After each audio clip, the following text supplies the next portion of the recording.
नमस्कार, मैं हूँ मोनिका शरण और आप देख रहे हैं आपका चैनल। तो आज फिर हमारे साथ जुड़ गई हैं कुशवाहा बॉयज टीम, दीपक भारती जी, नटराज नचिकेता जी। तो हमने पिछले 2 एपिसोड्स में पहले एपिसोड्स में चर्चा की बौद्ध मत की महिलाओं से घृणा पर, जिसे मिसोजिनी कहा जाता है, जिसका जो इल्ज़ाम है वो हिंदुइज़्म पर लगाते हैं, वो उसमें कितनी है, हमने उसकी चर्चा की थी। और दूसरे एपिसोड में हमने चर्चा की बौद्ध मत में किस तरह से जातिवाद, अस्पृश्यता यानी कि कास्टिज़्म और अनटचेबिलिटी है। और ये एपिसोड हम बेस्ड करेंगे ऑब्स्सिनिटी, व्यभिचार पर और एडल्ट्री पर, वल्गैरिटी पर। ये कितना है बौद्ध मत में, आइए जानते हैं कुशवाहा बॉयज टीम से। Your call sir. जी। बहुत बहुत स्वागत है आपका कि आपने एक बार पुनः अपने चैनल पे हमें स्थान दिया और एक बहुत ही महत्वपूर्ण विषय पर आज हम फिर चर्चा के लिए उपस्थित हैं। लगभग ये तीसरा रविवार है आपके चैनल पे और आज भी हम काफ़ी इम्पोर्टेंट टॉपिक लेके आए हुए हैं।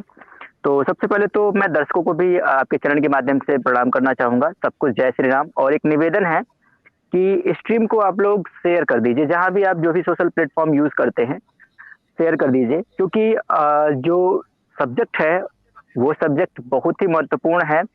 और यहाँ आप जानेंगे कि जो लोग अभी तक आपके धर्म ग्रंथों पर तमाम तरह के मिथ्या आरोप लगाया करते थे कि हिंदू धर्म में ये है, वेदों में ऐसे होता है, वेदों में ऐसे होता है, रामायण में ऐसे है, वैसे है, तो आज ये सारी चीजें, इन सबका उत्तर हम दे रहे हैं उन लोगों की किताबों से जो लोग ये आरोप हम लोगों पे मढ़ा करते थे। तो हम अपना काम कर रहे हैं और ये आप लोगों की भी रिस्पॉन्सिबिलिटी बनती है कि आप लोग स्ट्रीम को शेयर करिए, ज़्यादा से ज़्यादा लोगों तक पहुँचाइए, क्योंकि ये आवाज़ ज़्यादा से ज़्यादा हिंदुओं तक जानी चाहिए। कम से कम हिंदुओं को जगाने का प्रयास किया जा रहा है, तो हिंदुओं तक ये चीज़ पहुँचनी चाहिए ताकि वो कल को जवाब दे सकें जब भी उनके साथ इस तरह का बेहुदा सवाल किया जाए, तथ्यात्मक चीज़ें उनके सामने प्रस्तुत की जाएँ। तो हमारे साथ अभी हमारे दीपक भाई जी जुड़ चुके हैं और नटराज जी भी जुड़ चुके हैं और अभी थोड़ी देर में कार्तिक जी भी आ जाएँगे और युगांधर जी भी हमारे साथ जुड़ चुके हैं। तो आज की स्ट्रीम में सबसे ज़्यादा महत्वपूर्ण विषय यही है कि आज हम बात कर रहे हैं बौद्ध मत में व्यभिचार। हालाँकि एक सीरीज़ हमने इस पर की हुई है, हमारे चैनल पे आप लोगों ने देखा था, तो उसी का उस सीरीज़ को तो थोड़ा बहुत हम कवर करेंगे, बाकी उसका पार्ट 2 यहाँ कवर कर रहे हैं कि वो तो आपने देखा ही होगा, उसको थोड़ा बहुत और आगे हम ले चलेंगे और उसका नेक्स्ट लेवल यानी कि बौद्ध मत में व्यभिचार 2.0 आज यहाँ आपको देखने का मिलेगा मोनिका जी के चैनल पे। और ये स्ट्रीम भी आप लोगों को याद रहेगी कि इसमें बहुत सी चीज़ें, बहुत सी ऐसी चीज़ों का खुलासा होने वाला है जो आप सोच भी नहीं पाए होंगे आज तक। अच्छा मैम, मैं आपसे पूछना चाहता हूँ कि स्ट्रीम अभी कितने लोग देख रहे हैं? केवल 10 लोग देख रहे हैं अभी। ओके, तो मैं चाहता हूँ कि जो भी हमारे भाई देख रहे हैं स्ट्रीम को, तो वो लोग शेयर कर दें और मैं अपने पैनल में जुड़े हुए लोगों से भी चाहूँगा कि हम लोग कम से कम जो भी हम अपना सोशल प्लेटफ़ॉर्म यूज़ कर रहे हैं, वहाँ भी स्ट्रीम को शेयर कर दें। तो मुझे थोड़ा-सा मौका दीजिए आप लोग, ताकि मैं इसे शेयर करके आ जाऊँ। तब तक नटराज जी आप कंटिन्यू करिए। जी हाँ, जी दीपक जी बिल्कुल। स्क्रीन शेयर कीजिए और मैं सभी दर्शकों पैनल में आए हुए सभी महानुभावों का स्वागत करता हूँ। और जो भी हमें थोड़ा बहुत आता है और थोड़ा बहुत जो भी पढ़ा है, और इतने ज़्यादा हम लोग विद्वान भी नहीं है, बस यूँ थोड़ा बहुत पढ़ लेते हैं, उसके आधार पर जो भी निष्कर्ष हम लोगों ने प्राप्त किया है, वो आपके समक्ष रखते हैं। और इसमें अगर कहीं भी कोई चूक या गलती होती है, तो आप क्षमा कीजिए हम लोगों को। और हम अभी हमने 3 लाइव किए थे मोनिका जी के चैनल पर। पहले लाइव में हमने कवर किया था विषय अंधविश्वास और वो स्त्री विरोध बौद्ध मत में। फिर दूसरे लाइव में हमने वर्ण व्यवस्था और जातिवाद को कवर किया था। और ये जो तीसरा लाइव है, इसमें हम व्यभिचार को कवर करेंगे। और इसमें एक पूर्व सूचना दी जाती है, जो 18 साल से कम है वो कृपया इस लाइव को ना देखें। आप 18 साल से ऊपर के तब इस लाइव को देखने आए। और मैं चाहूंगा कि दीपक जी अब पीपीटी को शेयर करें, तो हम अपने विषय को आगे बढ़ाएं। जी हाँ, मोनिका जी मैंने शेयर कर दिया, आप करें शेयर उसको।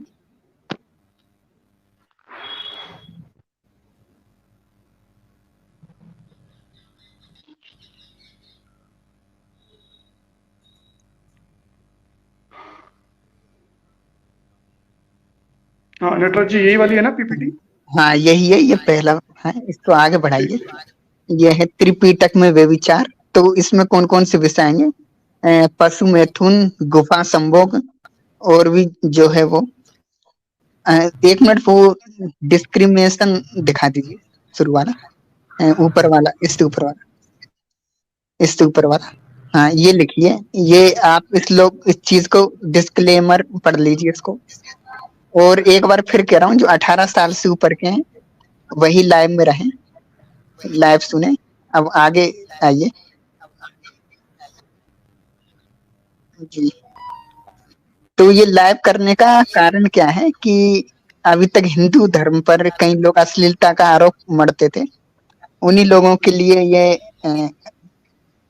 आईना दिखाना, एक तरह से उनको उनका दर्पण दिखाना कि उनके खुद के घर देखिए किस तरह शीशे के बने हुए हैं। तो अब आइए और आगे, बाकी लोग अपना माइक म्यूट कर दें। हाँ, तो जैसा आप लोग जानते हैं कि जो अम्बट सूक्त है दीर्घ निकाय का, उसके अनुसार प्लीज अपना माइक म्यूट कर दें बाकी लोग। मैं कह रहा हूँ नटराज जी, मेरा लैपटॉप वाला माइक है ना, वो म्यूट मेरे से नहीं होगा। तो मोनिका मैम, आप मेरा वो माइक म्यूट कर दीजिए, जो मेरा दूसरे नाम से जुड़ा हुआ हो ना, वो माइक आप म्यूट कर दीजिए।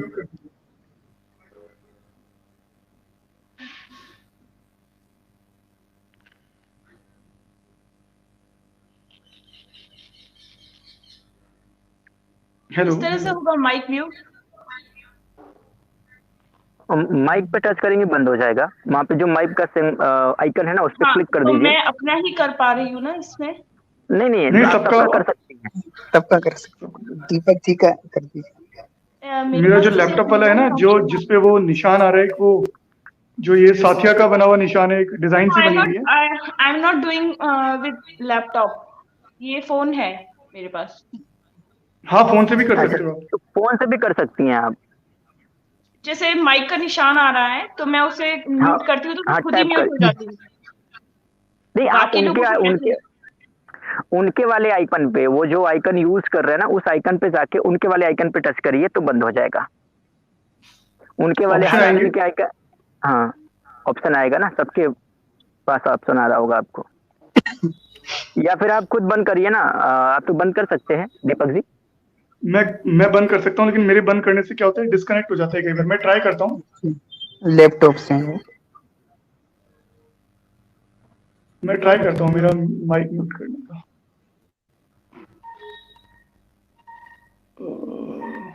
यहाँ नहीं आएगा। दीपक आप एक काम करिए ना, अपने लैपटॉप का साउंड जो है ना, ऑडियो हाँ, क्वालिटी हो गया। नहीं, वो मैंने कर दिया, म्यूट हो कर गया। कर दिया। हो गया ना? जी हाँ, ठीक हो गया, ठीक। ठीक कंटिन्यू है, करिए। अब निकाल। वापस वही निकालिए। ठीक ठीक। तो आप लोगों को जैसे पता होगा कि बौद्धों में 2 वंश बहुत महत्वपूर्ण है, एक शाक्य वंश और एक कोलीय वंश। तो शाक्य वंश की उत्पत्ति हम जानते हैं कि उन्होंने झाड़ियों में जाके अपनी बहनों से व्यभिचार किया, और उसके बाद शाक्य वंश चला। और इसी तरह एक दूसरा वंश है कोलीय वंश। तो ये वंश कैसे हुआ? तो महावस्तु नाम का एक ग्रंथ है, तो उसमें आया है महावस्तु में कि जो शाक्यों में क्या था, एक महिला थी जो मतलब शाक्यों की एक बहन थी, जो आगे ईक्ष्वाकु वंश चला था उसमें। तो वो महिला क्या थी, उसको कोढ़ हो गया था। तो कोढ़ होने की वजह से राजा ने उसको निकाल दिया और उसे एक गुफा में बंद करवा दिया गया। तो वो उस गुफा में काफी दिनों तक रही। फिर उसकी मुलाकात एक कोल नामक एक जो ऋषि था उससे हुई, और कोल ऋषि से जब मुलाकात हुई तो उसने कई तरह की औषधियां वगैरह देकर उसको स्वस्थ कर दिया, यानी उसका जो कोढ़ था वो खत्म हो गया और वो एक सुंदर स्त्री बन गई। फिर एक दिन क्या हुआ कि जो ऋषि बाहर था गुफा से, और गुफा के पास क्या हुआ कि एक शेर आया था, बाघ। तो जो कोल था वो काफी लंबा चौड़ा था, और उसने वो शेर था, बाघ था, उसको डंडे से भगा दिया। और फिर दोनों में प्रेम हो गया, और वो क्या है, वो गुफा में उन्होंने आपस में संबंध बनाए गुफा के अंदर। और इससे क्या उनके 12 बच्चे हुए। तो यहाँ जो महावस्तु है उसका मूल पाठ है। तो मूल पाठ में भी आप देख सकते हैं कि जो शाक्य कन्या है वो उसकी गुफा में रहने का उल्लेख है। और फिर उसके बाद जो ऋषि है शाक्य, कोल ऋषि, उसने शेर को भगा दिया है। और फिर ये देखिए नीचे लाइन आई है, सैदानी शाक्य कन्या आश्रम पदे कोलेन राज ऋषिणाम शारदम सवस्ति षोडशा वाला यमला पुत्र जायता द्वादिश ऋषि कुमार। मतलब इस तरह से उनके 12 लड़के हुए, यानी जो 1 दर्जन बच्चे होते हैं वो आपसी संबंध से हुए। और ये जो व्यभिचार हुआ था शाक कन्या के साथ गुफा के अंदर, तो ये पूरा गुफा के अंदर व्यभिचार हुआ था। तो इस तरह इनके हम जो दोनों वंश देखते हैं, शाक्य वंश और कोल वंश, दोनों ही व्यभिचार पर आधारित है। तो ये शाक वंश की कहानी है। और कुशवाहा जी इस पे कोई विशेष टिप्पणी देना चाहें तो? देखिए, हालांकि ये सेशन तो हम अपने चैनल पे भी कर चुके हैं। फिलहाल इसमें एक संक्षिप्त टिप्पणी ये दे रहा हूँ कि यहाँ पे ये चीज हमने क्यों उठाई। कुछ लोग कहेंगे कि भैया ठीक है, वो गुफा में थी और राजा मिला उनको और उसने उनका कोर्स ठीक कर दिया, दोनों में प्रेम हुआ, दोनों ने संबंध बना लिया, कौन सी बुरी बात है। आज के टाइम पे तो ये क्या बोलते हैं, ये नवाबी क्या बोलता है, कौन सी रिश्ते की बात करता है, इंसेस्ट ना, ऐसे कुछ है। हाँ, तो भाई तो इनके लिए तो ये भी जायज है, तो फिर इसमें क्या बुराई है। तो ये हो सकता है कि इसके लिए हमें कहें कि नहीं ये तो कोई बुरी बात नहीं है, लेकिन इसमें बुराई यही है कि सबसे बड़ी बात है कि इसी तरह की अगर कोई उल्लेख अगर आप हमारे यहाँ देखते हो तो फिर आप उसमें व्यभिचार ढूंढ लेते हो, आप उसमें नाक मुंह सिकोड़ लेते हो। कुछ लोगों को मैं देख रहा हूँ कि गुफा पुत्र का तगमा लगा रहे हो। तो अब देखो ना, गुफा में कौन पैदा हो रहा है, गुफा में कौन पैदा हो रहा है। तो ये गुफा वाला कंटेंट ही दिखाने के लिए आप लोगों को ये चीज उठाई गई है कि दूसरों को कहने से पहले अपना भी देख लो कि आपकी कहाँ उत्पत्ति है और कौन से धर्म ग्रंथों में क्या क्या लिखा हुआ है। ये महावस्तु से, महावस्तु अवदान से, हाँ, ये बौद्ध ग्रंथ है।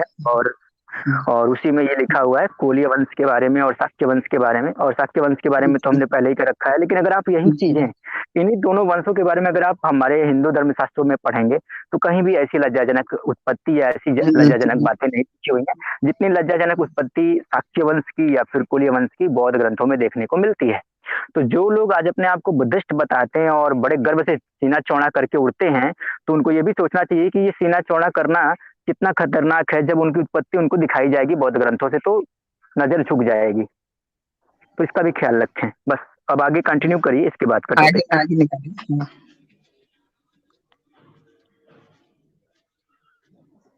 जी, अब ये क्या है, ये महावंश नामक ग्रंथ है, श्रीलंका का सबसे प्रसिद्ध बौद्ध ग्रंथ है।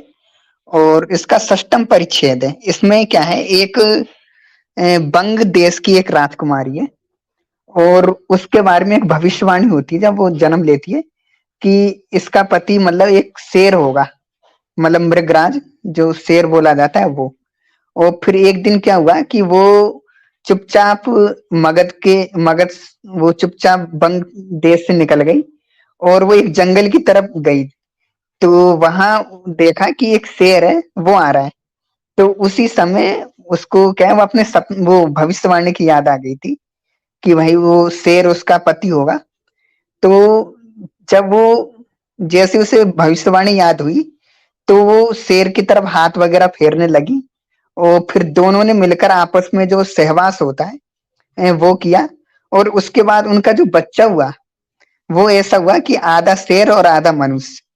तो ये महावंश जो है उसमें लिखा है कि इस तरह की कहानी है कि मतलब कि स्त्रियां और शेर का संबंध बता रखा है कि वो स्त्रियां शेरों से भी संबंध बनाती थी और शेर जैसा बच्चा भी होता था।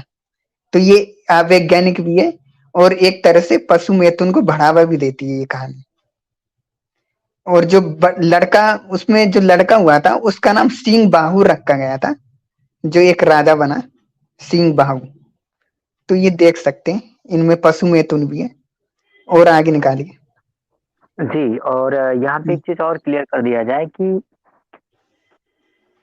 इनके यहाँ तो भाई पशुओं से संपर्क बना करके और बच्चे पैदा करने का, इंटेलिजेंट बच्चे पैदा करने का तो अद्भुत विज्ञान है ही। अभी आपने कहा कि एक हाथी से पैदा करवा लिया गया था, तो ये सिर से भी पैदा करवा लिया यहाँ पे। और वहाँ तो लेकिन साफ लिखा है यहाँ तो संबंध बनाना। और बिल्कुल ये साफ साफ लिखा हुआ है, तो यहाँ कोई शक और गुंजाइश की बात नहीं है कि जो चीजें इनके धर्म ग्रंथों में लिखी हुई हैं। अभी और भी बहुत मजेदार कंटेंट मिलेगा जब 0.2 पीपीटी जब 2.0 पीपीटी पे जाएंगे हम लोग, तो वहां आप हिल जाओगे। अभी तो ये पहला वाला ही है।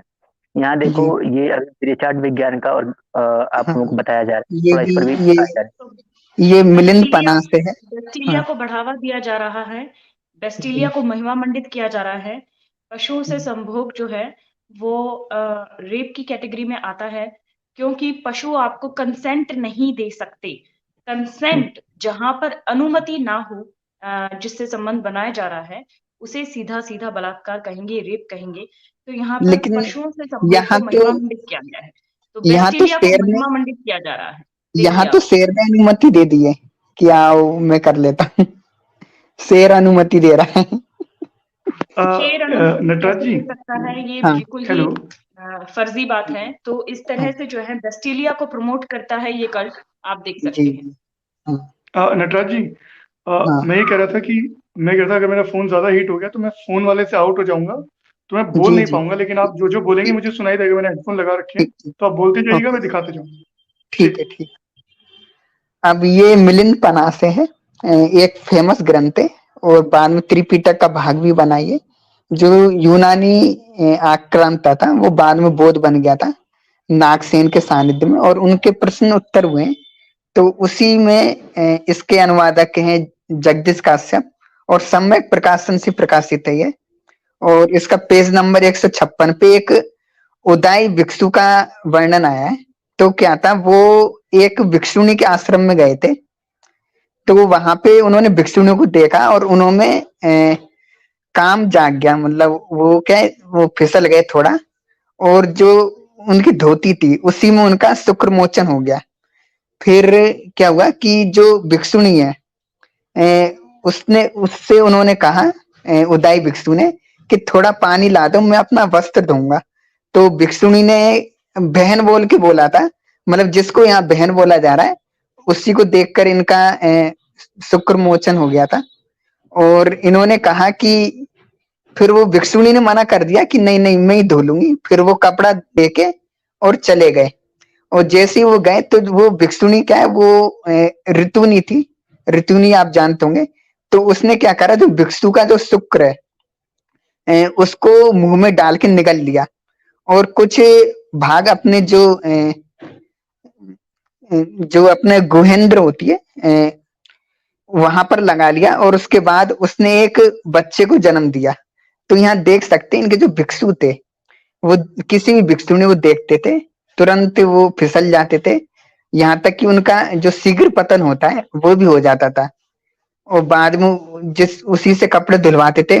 और यहाँ एक इतना बड़ा विज्ञान है कि उस चीज को मुंह से चाटने के बाद भी वो मतलब गर्भवती हो गई थी। तो ये देख सकते हैं कितनी ही अश्लील बात लिखी है कि जिसे आप कहीं भी सुनाने में सहज नहीं हो सकते। इसे कहने और पढ़ने में भी असहजता महसूस होती है जी। हाँ। लेकिन क्या करें, वो कंटेंट ही ऐसा है, मजबूरी है। तो दर्शकों अगर क्षमा चाहेंगे कि इतना ओपनली बोलने के लिए, लेकिन हमारे पास और कोई विकल्प नहीं है, क्योंकि ये चीजें बिना बोले आपके समझ में भी नहीं आने वाली। जी कंटिन्यू करिए, आगे निकालिए।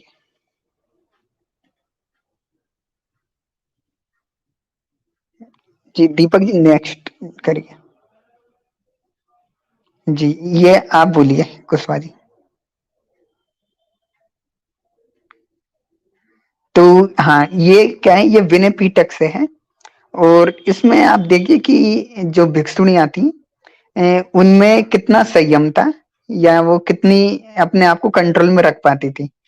तो वहां के जो लोग थे वो क्या है, वो कृत्रिम जो लिंग होता है जो बनाते हैं, जो जैसे सेक्स टॉय बोला जाता है, वो बना के और भिक्षुणियों के सामने फेंक देते थे।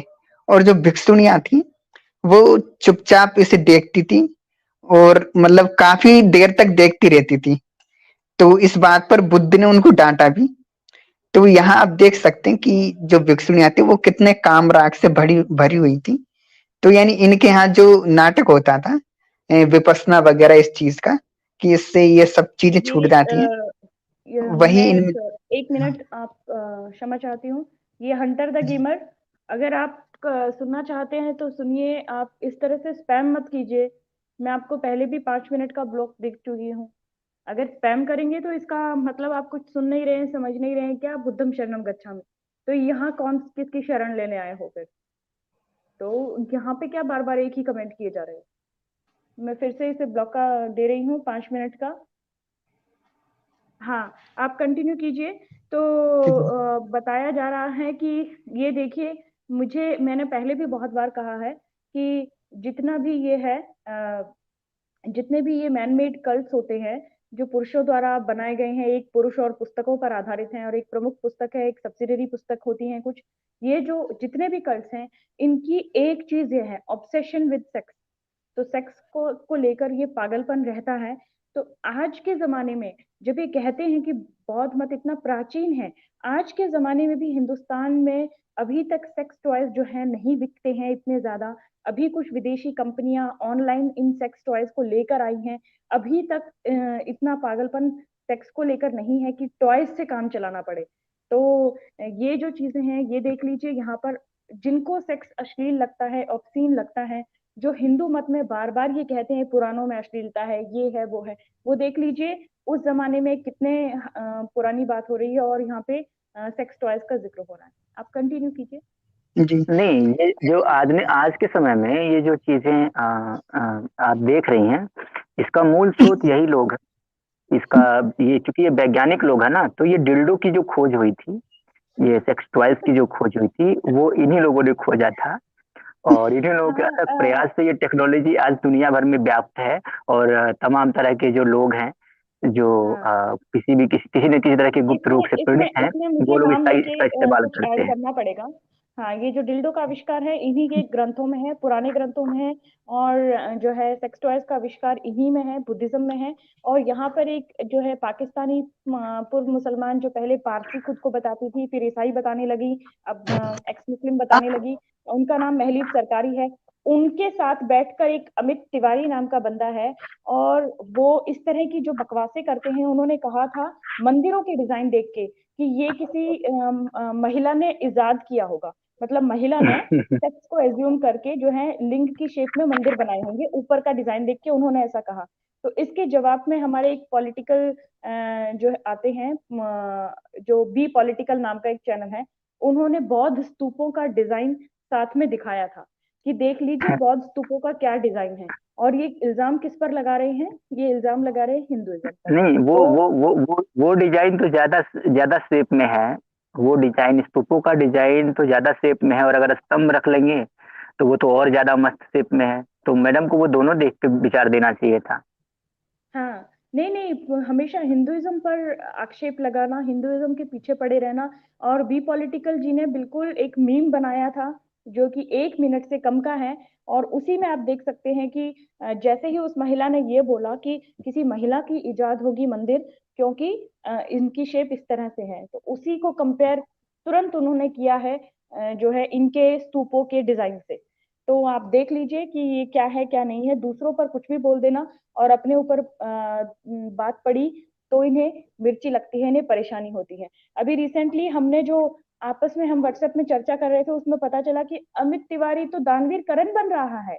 वो कह रहा है लोगों से कि देखो देखो, मेरे को यूट्यूब से जो 100-70 रुपया मिलता है ना, मैं उसमें 30 अपने पल्ले से डालकर लोगों को दान देता हूँ। तो तूने लोगों के दान देने के लिए चैनल खोला हुआ है, और तू 100 करोड़ हिंदुओं को गाली देता है दिन रात। तो ऐसे हमें ही गालियां देके, हमारे ही पैसों पे हमें ही दान दिया जा रहा है। ऐसे फ्रॉड लोगों के बारे में अरे तो मैं मैम, खुलकर बात वो करूंगी। एनजीओ खुद उसी का है, वो एनजीओ भी उसी का है। ये तो अपनी बात हुई कि अपने पैसा मिला और अब वो अपने ही गुल्लक में डाल के बोलता है कि मैंने अपने एनजीओ में जाके वो डोनेट कर दिया। ये सब बहुत ही बड़ा प्रोपेगेंडा है। इस पर कभी और बात करेंगे, आज विषय पे हाँ, बात कर लेते ये हैं। जो विपसना विपसना विपसना कर रहे हैं, कुछ पूर्व मुसलमान विपसना विपसना विपसना करने लग जाते हैं, और जैसे ही योग और ध्यान की बात करें तो मरते मर जाएंगे। लेकिन योग और ध्यान पर चर्चा नहीं कर सकते। क्यों नहीं कर सकते? कोई ध्यान शिविर ज्वाइन नहीं कर सकते, नहीं, योग हिंदुइज्म नहीं कर प्रमोट होता है ना सकते। इससे। हाँ, क्योंकि हिंदुइज्म प्रमोट होता है। एक महाशय तो ऐसे कहते हैं, नहीं नहीं नहीं नहीं, मेरा पक्का पूरा एथीस्ट चैनल है, फलानी महिला आई थी, उसने कैसे हिंदुइज्म प्रमोट कर दिया, मैं उसका जो विचार है एडिट कर दूंगा। ठीक है, बरोबर, अच्छी बात। लेकिन नहीं, उन्हीं एक चीज महाशय और को है। मैंने दूसरे चैनल पर देखा कि वो दूसरे चैनल पर गए हैं और कहते हैं विपस्सना जैसा कुछ लाओ ना, विपस्सना जैसा कुछ इस्लाम में नहीं है, इसलिए हमने इस्लाम छोड़ दिया, विपस्सना जैसा लाओ ना। तो दूसरों के चैनल पे जाके विपस्सना विपस्सना विपस्सना, लेकिन इनके चैनल पर अगर कोई हिंदुइज्म के बारे में जरा सा बोल दे तो उसको उसको एडिट कर करके डालना कि हम नहीं हम नहीं, हम एथीस्ट हैं। भाई अगर तुम एथीस्ट हो तो सारे रिलीजन से तुम्हें मिर्ची लगनी चाहिए ना।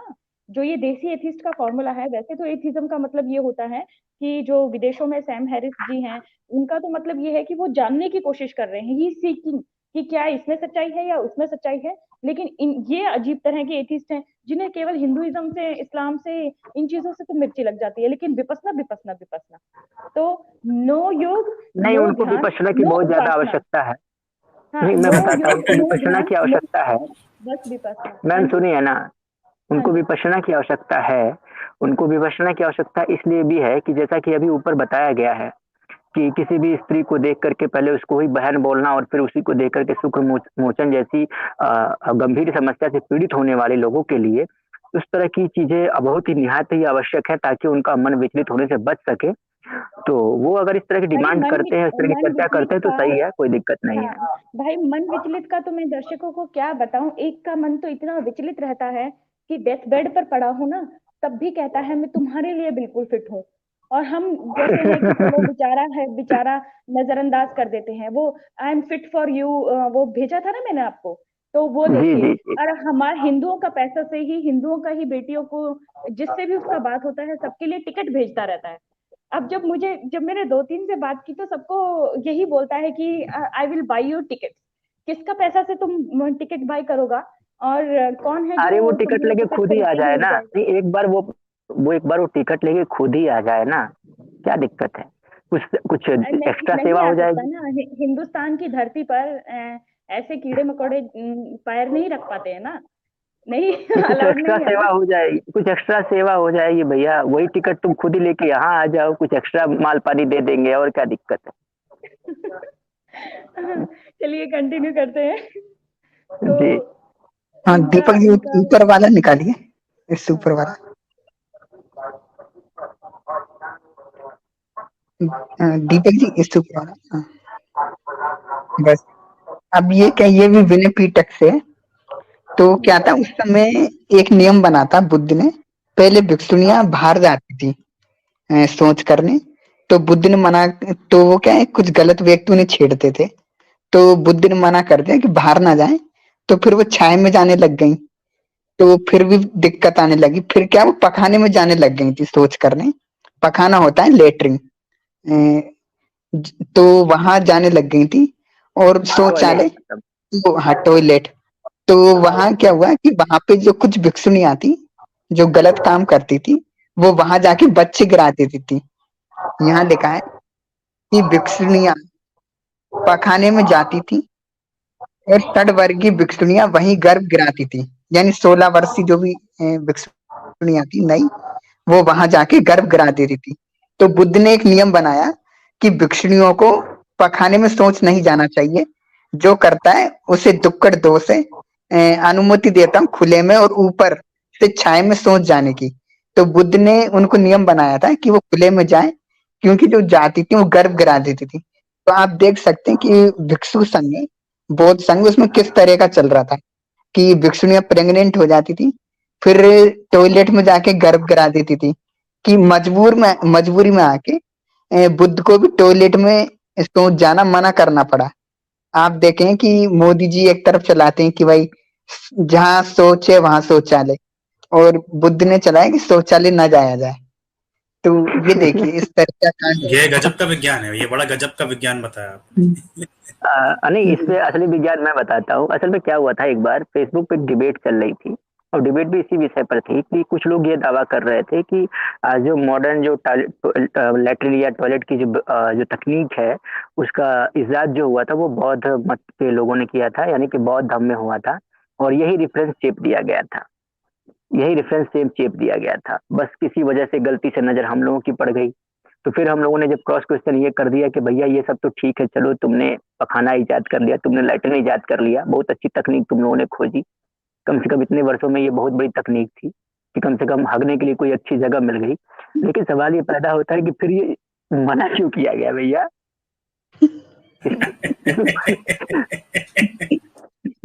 इस पे मना करने का जो रीजन बताया गया वो कैसा था? दर्शकों ये धार्मिक चर्चा चल रही है, ये इनकी धार्मिक ग्रंथों में लिखा है।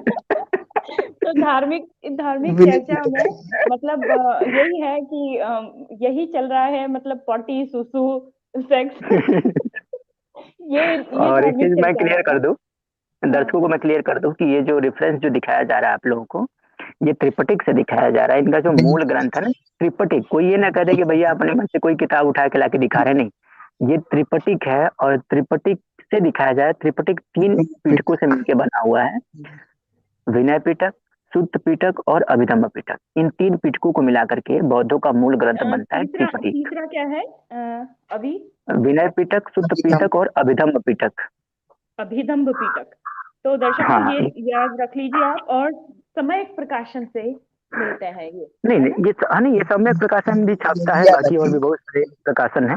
और ये जो बुक है, ये राहुल सांस्कृत्यायन के द्वारा अनुवादित है और उन्हीं का ट्रांसलेट किया हुआ है। तो इसको आप पढ़ सकते हैं, ऑनलाइन पीडीएफ भी मिल जाएगी, और किसी को मन करे तो राहुल सांस्कृत्यायन का अनुवाद हार्ड कॉपी में खरीद के पढ़ भी सकता है, मजा आ जाएगा। अगर आपने ये पढ़ लिया तो मैं एक दावे के साथ कहता हूँ कि आप पूरी जिंदगी, आपको कभी टेंशन नहीं होगा, कभी कोई फ्रस्ट्रेशन नहीं होगा, आपकी जिंदगी हंसते हंसते गुजर जाएगी। किसने अनुवाद किया है? राहुल ने? राहुल सांस्कृत्यायन। वो भी वो भी बहुत बड़े बौद्ध थे। अच्छा, राहुल सांस्कृत्यायन का अनुवाद है, सम्यक प्रकाशन और कई प्रकाशन से ऐसी पुस्तकें छापते हैं। बौद्ध मत का प्रमुख ग्रंथ त्रिपिटक को माना जाता है, जो 3 का से मिलकर बनता है, विनय पिटक, सूत पिटक और अभिधम्म पिटक। ठीक है, सही बोला मैंने? जी जी जी। तो उसी में से अभी हम विनय पिटक का सारांश आपको दिखा रहे हैं कि विनय पिटक में कितनी गजब गजब की टेक्नोलॉजी भरी हुई है कि शौच कहाँ करें, और शौच अगर करें भी, अगर उन्होंने टॉयलेट खोज भी लिया तो टॉयलेट उनको उसी जमाने में बंद करना पड़ा।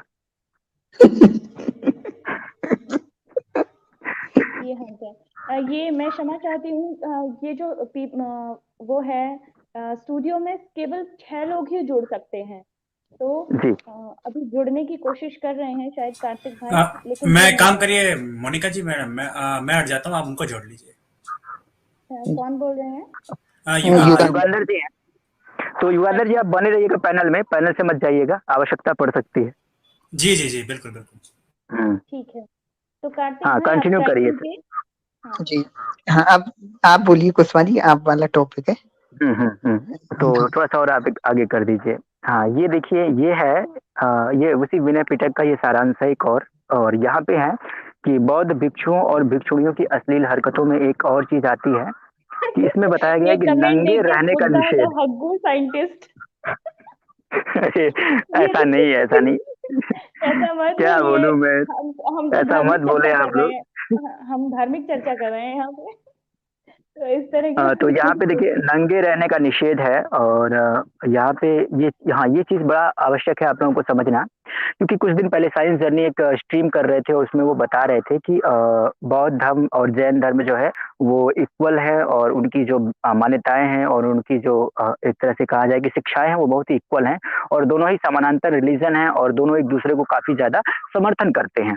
लेकिन यहाँ पे जब आप पढ़ेंगे तो यहाँ देख लीजिए, ये भिक्षु होता है और उस भिक्षु को नंगे रहने की आदत पड़ जाती है, मतलब उसको नंगे रहने में बड़ा मजा आता है। तो फिर वो क्या करता है कि ये बात जाकर के गौतम बुद्ध से कहता है कि प्रभु मुझे नंगे रहने में बड़ा आनंद आ रहा है, मैं ऐसे ही बड़ा मस्त फील कर रहा हूँ। तो यही सब अपनी बातें वो बता रहा है और कह रहा है कि मुझे इसकी अनुमति दी जाए कि मैं ऐसे ही रहूं। ठीक है, तो उसमें क्या होता है कि गौतम बुद्ध उसके ऊपर गुस्सा हो जाते हैं और कहते हैं, उसको फटकारते हैं कि धार्मिक कथा या भगवान भिक्षुओं को संबोधित किया है कि भिक्षुओं, नग्नता को जो तीर्थंकर आचार है, मतलब जो नग्नता है वो तीर्थंकरों का आचार व्यवहार है, नग्न तीर्थंकर रहते, तब तीर्थंकर से मतलब कौन, तो जैन साधु। क्योंकि तीर्थंकर जैनियों में ही होते हैं। तो यहाँ सीधे सीधे जैन धर्म को टारगेट करने का, नीचा दिखाने का प्रयास किया गया। और यहाँ पे ये कहा गया है कि नंगे रहने का स्वभाव, नंगे रहने की हरकतें ये तीर्थंकरों की हैं, और जो ग्रहण, हाँ, और जो हमारे मतलब जो भिक्षु संघ में इस चीज को ग्रहण करने का प्रयास करेगा उसको एक दोष हो जाएगा। उसको वो दोष है थुल्लच्य, पता नहीं कौन कौन सा दोष होने इस समय खोज के, वो भी बहुत महत्वपूर्ण टेक्नोलॉजी। उस समय किसी को चुल्ल, वो किसी को दुकट दोष दे देते थे, किसी को चुगल अवस्था दोष, पता नहीं कौन कौन से दोष वो गिना दिया करते थे, जो कभी वो बीमारी आज तक वैज्ञानिक आज भी नहीं खोज पाए हैं। कुछ जिस बीमारियों का नाम गौतम बुद्ध जानते थे। भैया ये दुकट दोष का मतलब कुछ होता है नटराज जी? मतलब ये होता है दुक्कट, यानी बहुत बुरा, दुष्ट, दुष्ट की दुक्कट, दुष्ट, तो ये दोष है। हाँ, ये तुल्चे वाला दोष क्या है भैया? इसमें क्या होता होगा? उसका थुथुला जाता होगा। मतलब वो होता है थूके जैसा, इस तरह काफी बुरे बुरे दोस्त हैं। दुष्ट की उपाधि होना, जो दुष्टों पे जो अपराध लगता है वो अपराध है, और ये हत्या करने वाले हैं उस तरह के लोगों पे अपराध लगता है वो। तो यहाँ पे साफ साफ टारगेट किया गया है हमारे जैन तीर्थंकरों को, और जैन तीर्थंकरों को नीचा दिखाते हुए ये कहा गया है कि जो उनकी तरह नग्न रहने का प्रयास करता है उसको थुल्लचय रोग हो जाएगा, थुल्लचय दोष उसको होगा।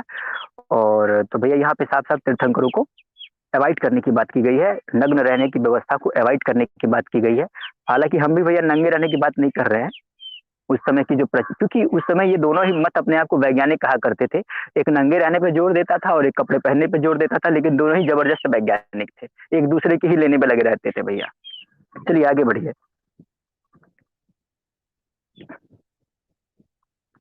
हाँ दीपक जी कंटिन्यू करिए आगे।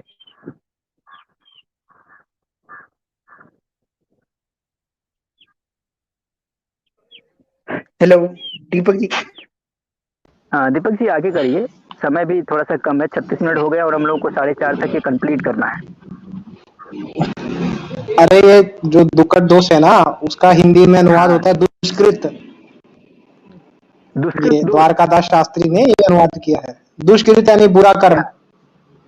और जो थूलच्चय कह रहे हो, हाँ, जो थूलच्चय जो भी है यार, तोतली भाषा जो भी है वो, उसका अर्थ ये होता है कि उसका अर्थ ये होता है कि उसके खिलाफ कमेटी बैठेगी, जो व्यक्ति है, और उसको संघ से निकाला जाएगी, रखा जाए, इस पे दंड होगा, जहां तक मैं समझा हूँ इनके इंग्लिश हिंदी ट्रांसलेशन देख के। एक होता है संगादी शेष, जो ठीक, तो ये इतनी गंदी भाषा है, इतनी गंदी भाषा है कि उच्चारण में भी नहीं आती है, इतनी गंदी भाषा है। हाँ, शब्दावली ग्रामीण लोगों की भाषा थी ना।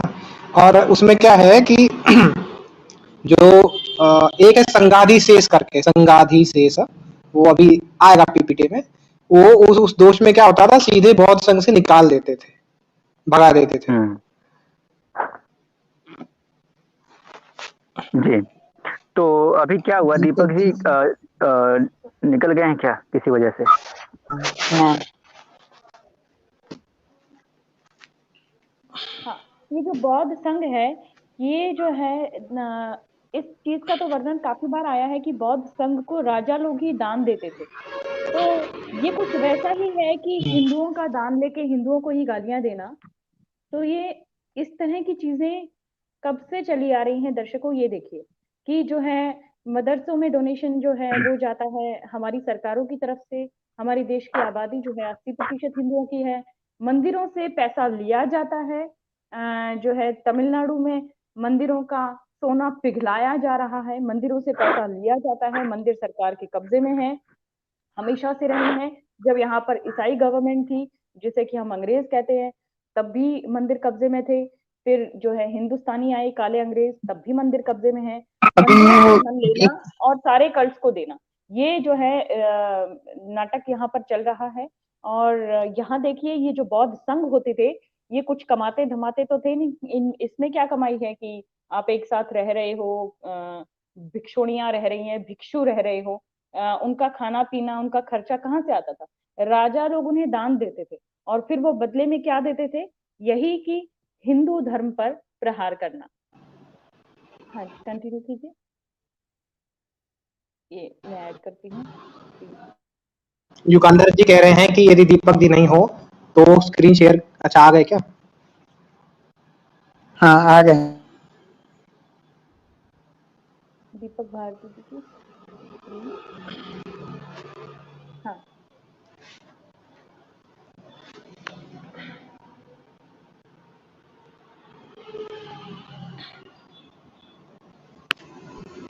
आगे करिए। इसके आगे हाँ करें इसके खड़ा। आगे बढ़ना, इसके आगे बढ़ना है। अश्लील हरकतें। हाँ ठीक है, ये थोड़ा सा इसको जूम कर दीजिए और ऑडियो अन्य लोग म्यूट कर लीजिए अपना, थोड़ा नॉइज आ रहा है। हम्म। तो ये जो चीज है ना अभद्र परिहास, और यहाँ पे बताया गया है कि जब भगवान बुद्ध जब श्रावस्ती में थे तो उस समय क्या हो रहा था। तो उस समय हो ये रहा था कि जो भिक्षु थे ना वो भिक्षुणियों पर कीचड़ और पानी डाल करके उनको रिझाने का प्रयास करते थे। मतलब आज तो आपने देखा होगा कि स्त्रियों को रिझाने के लिए तमाम तरह के फैशन है, कोई थोड़ा गुलाब जूम का फूल कीजिएगा ना। अन्य लोग थोड़ा ऑडियो म्यूट कर दीजिए, आवाज आ रही है ज्यादा। तो आज रिझाने मतलब एक तरह से कहा जाए शुद्ध रूप से जो आज का जनरल भाषा है भैया, लोकल लैंग्वेज, कि मैंने औरतों को फंसाने के लिए आज की तरह तकनीक काफी डेवलप हो चुकी है, लेकिन आज से भी बहुत ज्यादा एडवांस तकनीक तब हुआ करती थी कि जब इन लोगों का मत थोड़ा ये बहुसंख्यक हुआ करता था। जूम कर दीजिए ताकि दर्शक पढ़ मैं सके। देख रहा हूँ। हाँ, तो उसमें यही होता था कि उस समय स्त्रियों को रिझाने के लिए क्या करते थे ये, तो ये स्त्रियों पर कीचड़ और पानी डाला करते थे। और किस लिए डाला करते थे, यहाँ साफ साफ लिखा हुआ है कि तब भगवान वैशाली में इच्छानुसार विहार जिधर था बस्ती है उधर चारिका के लिए चल पड़े। क्रमशः चारिका करते जहाँ श्रावस्ती है वहां पहुंचे। वहां भगवान श्रावस्ती में अनाथ पिंडक के आराम जेतवन में विहार करते थे। उस समय षड्वर्गीय भिक्षु भिक्षुड़ियों पर पानी कीचड़ डालते थे जिससे कि उनकी ओर आसक्त हो सके। अब ले भैया, लड़की पटाने का या स्त्री पटाने का सबसे आसान तरीका था कि कीचड़ और पानी उनके ऊपर डाल दो, वो आकर्षित हो जाएंगे। ये उस समय की अद्भुत टेक्नोलॉजी थी, इतनी जबरदस्त टेक्नोलॉजी कि जिसकी आप कल्पना नहीं कर सकते। अगर किसी को मन करे तो आज भी उसको आजमा सकता है। मैं समझता हूँ कि गाल के दोनों फूलड़े जो है वो फूल के बड़े बड़े हो जाने वाले हैं। तो ये तकनीक उस समय चला करती थी। अब इसको थोड़ा सा और ऊपर करेंगे तो यही काम भिक्षुणियां भी करती थी भिक्षुओं के साथ। भिक्षुणियां उनको कैसे रिझाती थी, तो नहीं देखिए। अभी तो भिक्षुओं का है, भिक्षुओं का। हाँ हाँ भिक्षुओं का ही है। हाँ भिक्षुओं का भिक्षुणियों को। हाँ अब देखिए, अब ये कीचड़ उचड़ तो डाल लेते थे, पानी डाल लेते थे। अब इससे भी अगर काम नहीं बनता था तब वो क्या करते थे, तब वो करते थे भिक्षुणियों को अपने जो पुरुष जननेंद्रिय हैं, या फिर अपने जो अब यहाँ पे ये लिखा हुआ है कि भिक्षुओं शरीर उक्त पुरुष इंद्रिय को खोलकर भिक्षुणियों को हम ये क्या करते थे कि उस समय षड्वर्गीय भिक्षु शरीर खोलकर भिक्षुणियों को दिखलाते थे और पुरुष इंद्रिय भिक्षुणियों को। अब ये भिक्षुणियों को अपने पुरुष जनेंद्रिय दिखाया करते थे, किस लिए, तो दिल लगी करने के लिए। यहाँ पे शब्द आया है दिल लगी करने के लिए। तो भैया अब हम समझ नहीं पा रहे हैं कि उस समय वो विपश्यना संस्था, वो विपश्यना हो रही थी, वो मानवता और करुणा और दया और पता नहीं कौन सी अमाका ढिमाका जैसी बातें उस समय इनके संघों में प्रचलित थी, या ये सब प्रचलित था। आज एक संघ है, उस संघ पर दुनिया भर के कीचड़ उछाले जाते हैं, उसको बंद करने के लिए तमाम तरह की भौकाले टाइट की जाती हैं, मगर इस संघ पर बात करने में क्यों लोगों को दिक्कत हो रही है। इस संघ पर भी तो जानना चाहिए, और ये हम अपनी तरफ से नहीं कह रहे हैं, इनकी ही किताबों में लिखा हुआ है। सचिन सिंह का कमेंट आया है, सचिन सिंह का कमेंट आया, how to get a girl by Buddha, throw kichad and pani, first step, second step show your organ. तो ये हाँ। तरीका है how to get a girl. और इस तरह से विपश्यना सिखाई जा रही थी क्या क्या किया जा रहा था? तो ये चीज है। हाँ, ये चीज है उस समय कि इस तरह से मतलब अनर्गल कृत्य होते थे इनके संघों में। हालांकि ये बात सही है कि इसकी शिकायत जब भी गौतम बुद्ध के पास पहुंचती थी तो गौतम बुद्ध जो है कोई ना कोई दोष दिखा करके, कोई ना कोई बात करके उनको मना करते थे। लेकिन सवाल ये है कि होता तो था यही। अभी तक हमने जितना पढ़ा है उसमें कहीं ये नहीं लिखा कि ये भिक्षु लोग बैठ करके बड़ा ही ज्यादा ध्यान से किसी चीज पर रिसर्च करते थे, या कोई गुरुत्वाकर्षण बल खोजते थे, चाहे तारे ग्रह नक्षत्र खोजते थे। ऐसा कुछ भी पढ़ने को विनय पिटक में नहीं मिला। मिला क्या, तो वही कीचड़ पानी डाल के लड़की पटाना, उससे बिना बात बने तो अपने अंग दिखाना, यही सब होता था। और ये हम अपने मुंह से नहीं कह रहे भैया, ना ना ना, कोई राम राम पाप लगेगा हमको। बच्चे गिराना, हाँ, और टॉयलेट में जाकर के लैट्रिन की खोज करना, फिर उसी में जाकर के गर्भ गिराना और फिर उसी को खुद ही बंद कर देना। मतलब इतना विकसित टेक्नोलॉजी होने के बाद भी इतनी मतलब शर्मनाक बातें होती थी, क्या कहा जाए। इसीलिए मैं समझता हूँ कि इस देश से इस मत का कहीं न कहीं से प्रादुर्भाव, मतलब एक तरह से कहा जाए कि अंत हो गया। हाँ, तो जो विपसना कर रहे हैं उनको ये सीखना है क्या? जब धर्म इनके मजहबी ग्रंथों में ये है तो ये सीखना है। और हिंदू धर्म पर सबकी तलवारें हमारी तरफ खिंची हुई है। तो ये देख लीजिए, एक नीरज आर्य जी हैं और इन्होंने $5 का सुपर स्टिकर परचेज किया है मोनिका जी के चैनल के लिए, तो इसका बहुत बहुत आभार इनका। और मैं चाहूंगा कि नीरज आर्य जी का आभार। और भी जो हमारे भाई हैं सपोर्ट करें चैनल को, क्योंकि देखिए भाई अब तो हम लोगों को तो फेमस हो चुके हैं, हम लोग तो भिखारी घोषित कर दिया गया है, तो अब हम लोग खुल के मांगेंगे। और पता है हम लोग को भिखारी कौन घोषित किया है? हम लोगों को भिखारी वो घोषित कर रहे हैं, उनके बच्चे घोषित कर रहे हैं जो दुनिया का सबसे बड़ा भिखारी गैंग बनाने के लिए प्रसिद्ध है। और उसी भिखारी गैंग की बात हम कर भी रहे हैं। वो लोग हमको भिखारी कह रहे हैं कि भैया हम चंदा मांगते हैं। अब बताइए, भिक्षुणिया ये क्या हो रहा है? और दूसरों को भिखारी बोलना, और इनके जो वो है चलते थे, क्या कहते हैं उसे, अब देखिए अब आगे बढ़ जाते हैं। हाँ, इनके जो वो संघ कहते थे क्या? हाँ, बुद्धों का जो संघ था, संघ वो चलते तो सारे के सारे डोनेशन से थे, और जिसका शुरुआत ही इससे हुआ है। अब साइंस जर्नी दूसरों को कह रहा है कि तर्क दे रहे थे, नहीं वो नहीं करे हम, उनके एक नीच पक्ष व्यक्ति हैं जो नीच पक्ष ले देते हैं हमेशा। वो नीच पक्ष जी कह रहे थे कि अगर आप काम कर रहे हैं, हाँ, अगर आप काम कर रहे हैं, अगर आप कार्य कर रहे हैं तो लोग आपके कार्यों से प्रभावित होकर आपको खुद देंगे जो भी देना होगा, आपको मांगने की आवश्यकता नहीं है। तो मेरा सवाल यही है मैम कि तो फिर क्या ये भिक्षु संघ में जो कार्य हो, भिक्षु संघ क्या अपने कार्यों को सही तरीके से नहीं कर रहा था कि इनको गांव-गांव जाकर के भिक्षाटन करना पड़ता था, यहाँ तक कि रात में भी मांगना पड़ता था, जिसका उल्लेख अभी हमने पिछली स्ट्रीम में किया है। औरतें देख करके 50 तक समझ लेती थी।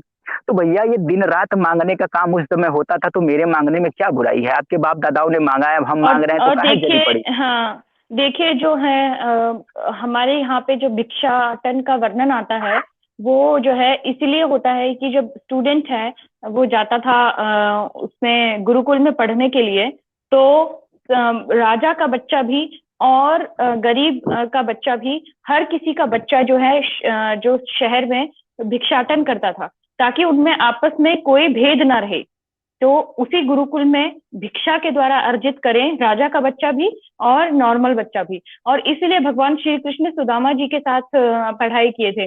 और सुदामा जी बड़े होने के बाद क्या वो उनका वो था कि वो केवल दिन के समय में और केवल 5 घरों में भिक्षा अर्जित करते थे, इसलिए इतनी गरीबी थी। हमेशा आपने कहानियों में सुना होगा, जो कहानियां बताई जाती हैं हिंदू धर्म की कहानियां जितनी भी होती हैं, पंचतंत्र होता है, उपनिषद होता है, हमेशा एक गरीब ब्राह्मण। तो गरीब ब्राह्मण जो कि गरीब था, और उसके बारे में ये लोग दिन रात ऐसे बोलते रहते हैं कि जैसे वही इन पर तलवार लेके चढ़ाई किया हो। तो ब्राह्मणों को गाली देने का मतलब क्या है? मतलब यही है कि ये हिंदू धर्म की जड़ें खोदना चाहते हैं, क्योंकि जो है वही जो है कर्म कांड करते हैं, वही ज्योतिष को जानते हैं हमेशा ये। और मैंने तो ये भी देखा है पर्सनली कि सबसे ज्यादा पीसफुल भी वही होते हैं, पारिवारिक झगड़े उनके सबसे कम हैं समाज में, लेकिन हमेशा सबसे ज्यादा बदनाम उनको किया जा रहा है। तो ये देख लीजिए ये क्या चल रहा है। आप समझदार है, समझिए। हाँ जी, अब आगे बढ़ते हैं। आगे बढ़ाइए। हाँ जी, हाँ, अब आगे बढ़ना चाहिए। हाँ, अभी आपने वो लोगों ने ऊपर पढ़ा कि भिक्षु लोग जो काम करते थे, अब सेम वही काम जो है नीचे भिक्षुड़िया भी करती थी। कोई किसी से कम नहीं था, कांटे की टक्कर हो रही थी। तो भिक्षुड़िया क्या करती थी? तो भिक्षुड़िया भिक्षुओं पर कीचड़ और पानी डालती थी। अब पहले तो ऊपर आपने पढ़ा कि भिक्षु डालते थे कीचड़ और पानी, तो वही काम भिक्षुड़िया भी करती थी। तो भिक्षुड़िया भिक्षुओं पर कीचड़ पानी डालती थी। अब क्यों डालती थी तो हम ऊपर बता ही चुके हैं। उसके बाद से जब इनका भी मन नहीं भरता था, कीचड़ पानी डालने से भी कोई भिक्षु आसक्त नहीं होता था, तो फिर ये क्या करती थी? तो ये क्या भैया, ऊपर चलिए। तो ये क्या करती थी कि भिक्षुओं को नग्न शरीर, तब भिक्षुणियां जो है वो अपना नग्न शरीर उनको दिखाया करती थी। उक्त स्त्री इंद्रिय खोलकर भिक्षुओं को दिखलाती थी, भिक्षुओं से दिल लगी करती थी। भिक्षुओं के पास और भिक्षुओं के पास शरीर, स्तन और इंद्रियां दिखाया करती अब इतना खोल के नहीं बोल सकता भाई, लोग पढ़ सकते हैं, इतना कैसे खोल के बोलूं। ये देखिए आप, हमेशा एक मंदिर जो कौन से मंदिर होता है वो जिसमें ये सारी चीजों का वर्णन है, I am sorry I forgot.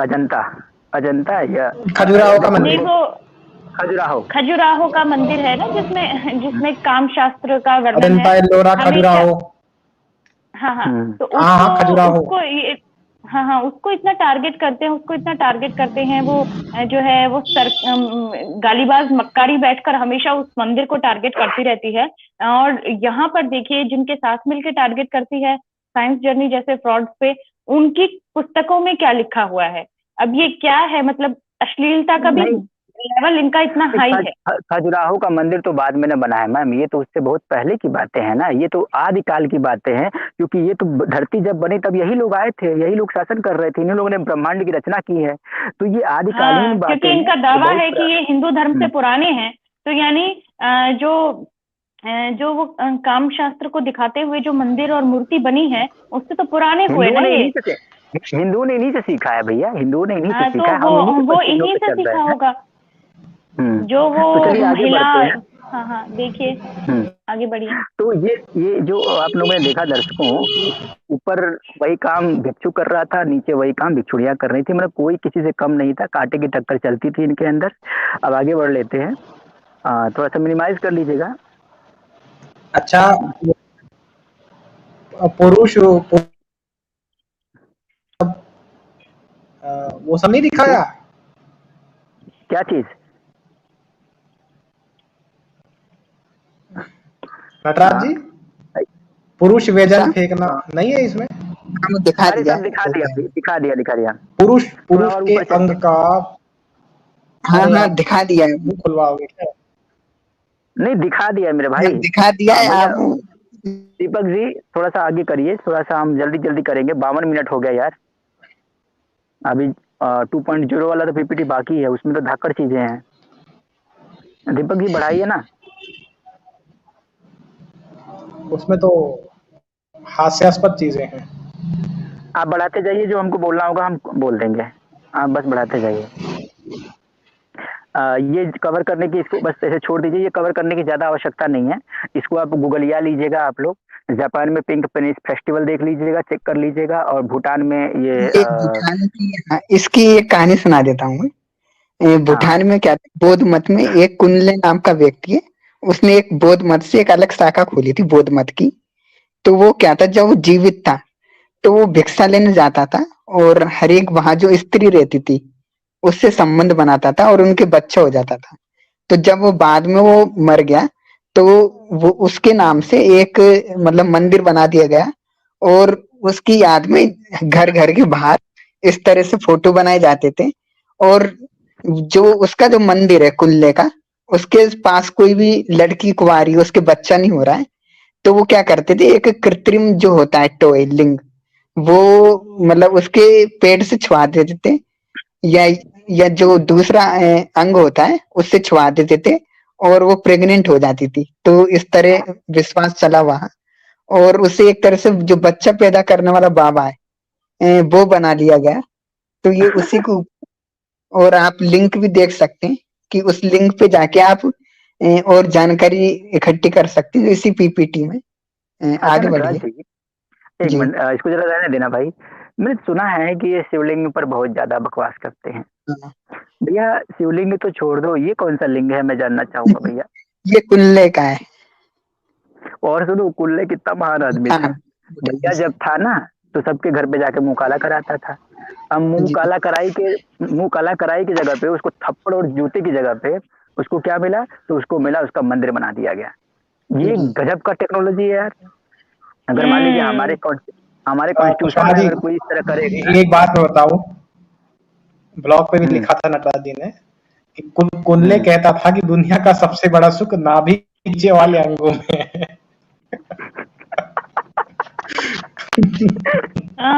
ये वही निर्माण मिलता है बुद्धम, वही निर्माण मिलता है इनको।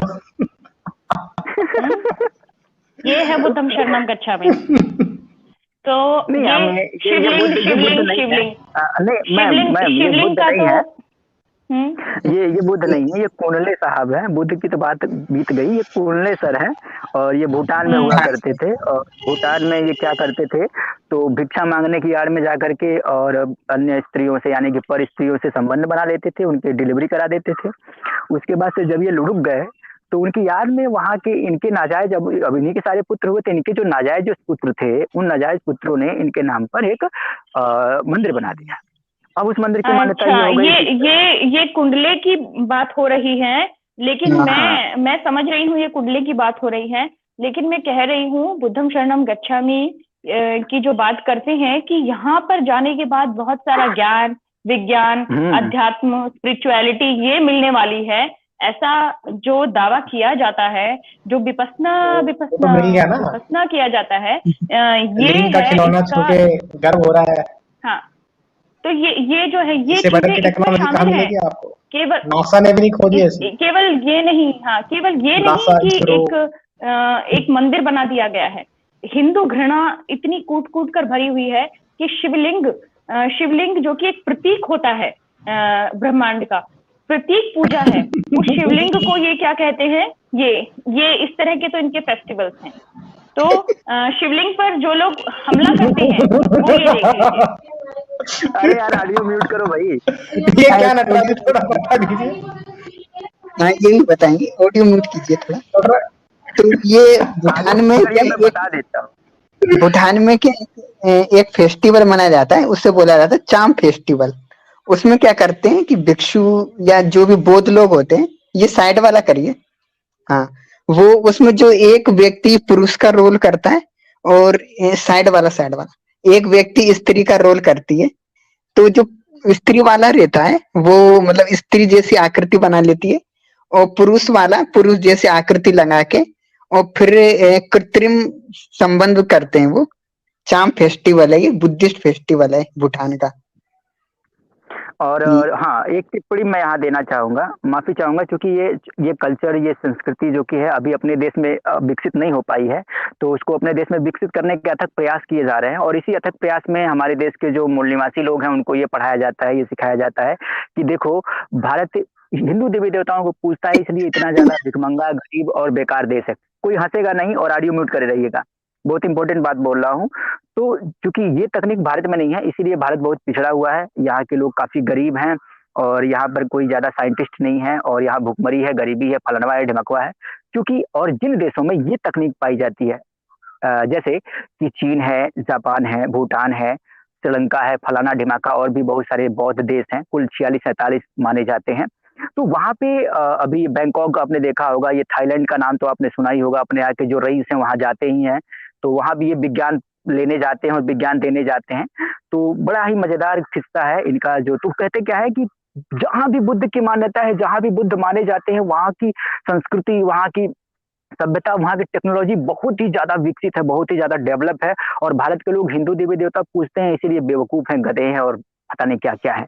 तो अभी आपने देखा, ये चीज दिखाने का हमारा मकसद यही था कि भारत के इतर जो अन्य देशों की फालतू व्याख्याएं की जाती हैं, फालतू बकवास की जाती है हमारे लोगों को पागल बनाने के लिए, कि भारत को छोड़कर के जहां भी बुद्धिज्म है वहां बहुत ही ज्यादा साइंस है, बहुत ही ज्यादा टेक्नोलॉजी है। तो हाई देखो साइंस, ये देख रहे हो घर के दरवाजे पे ये साइंस लगा रखा है।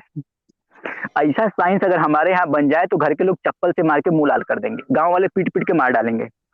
अब इसी साइंस को देखिए, ये बच्चे नहीं है क्या इस घर में, या बुजुर्ग नहीं है क्या?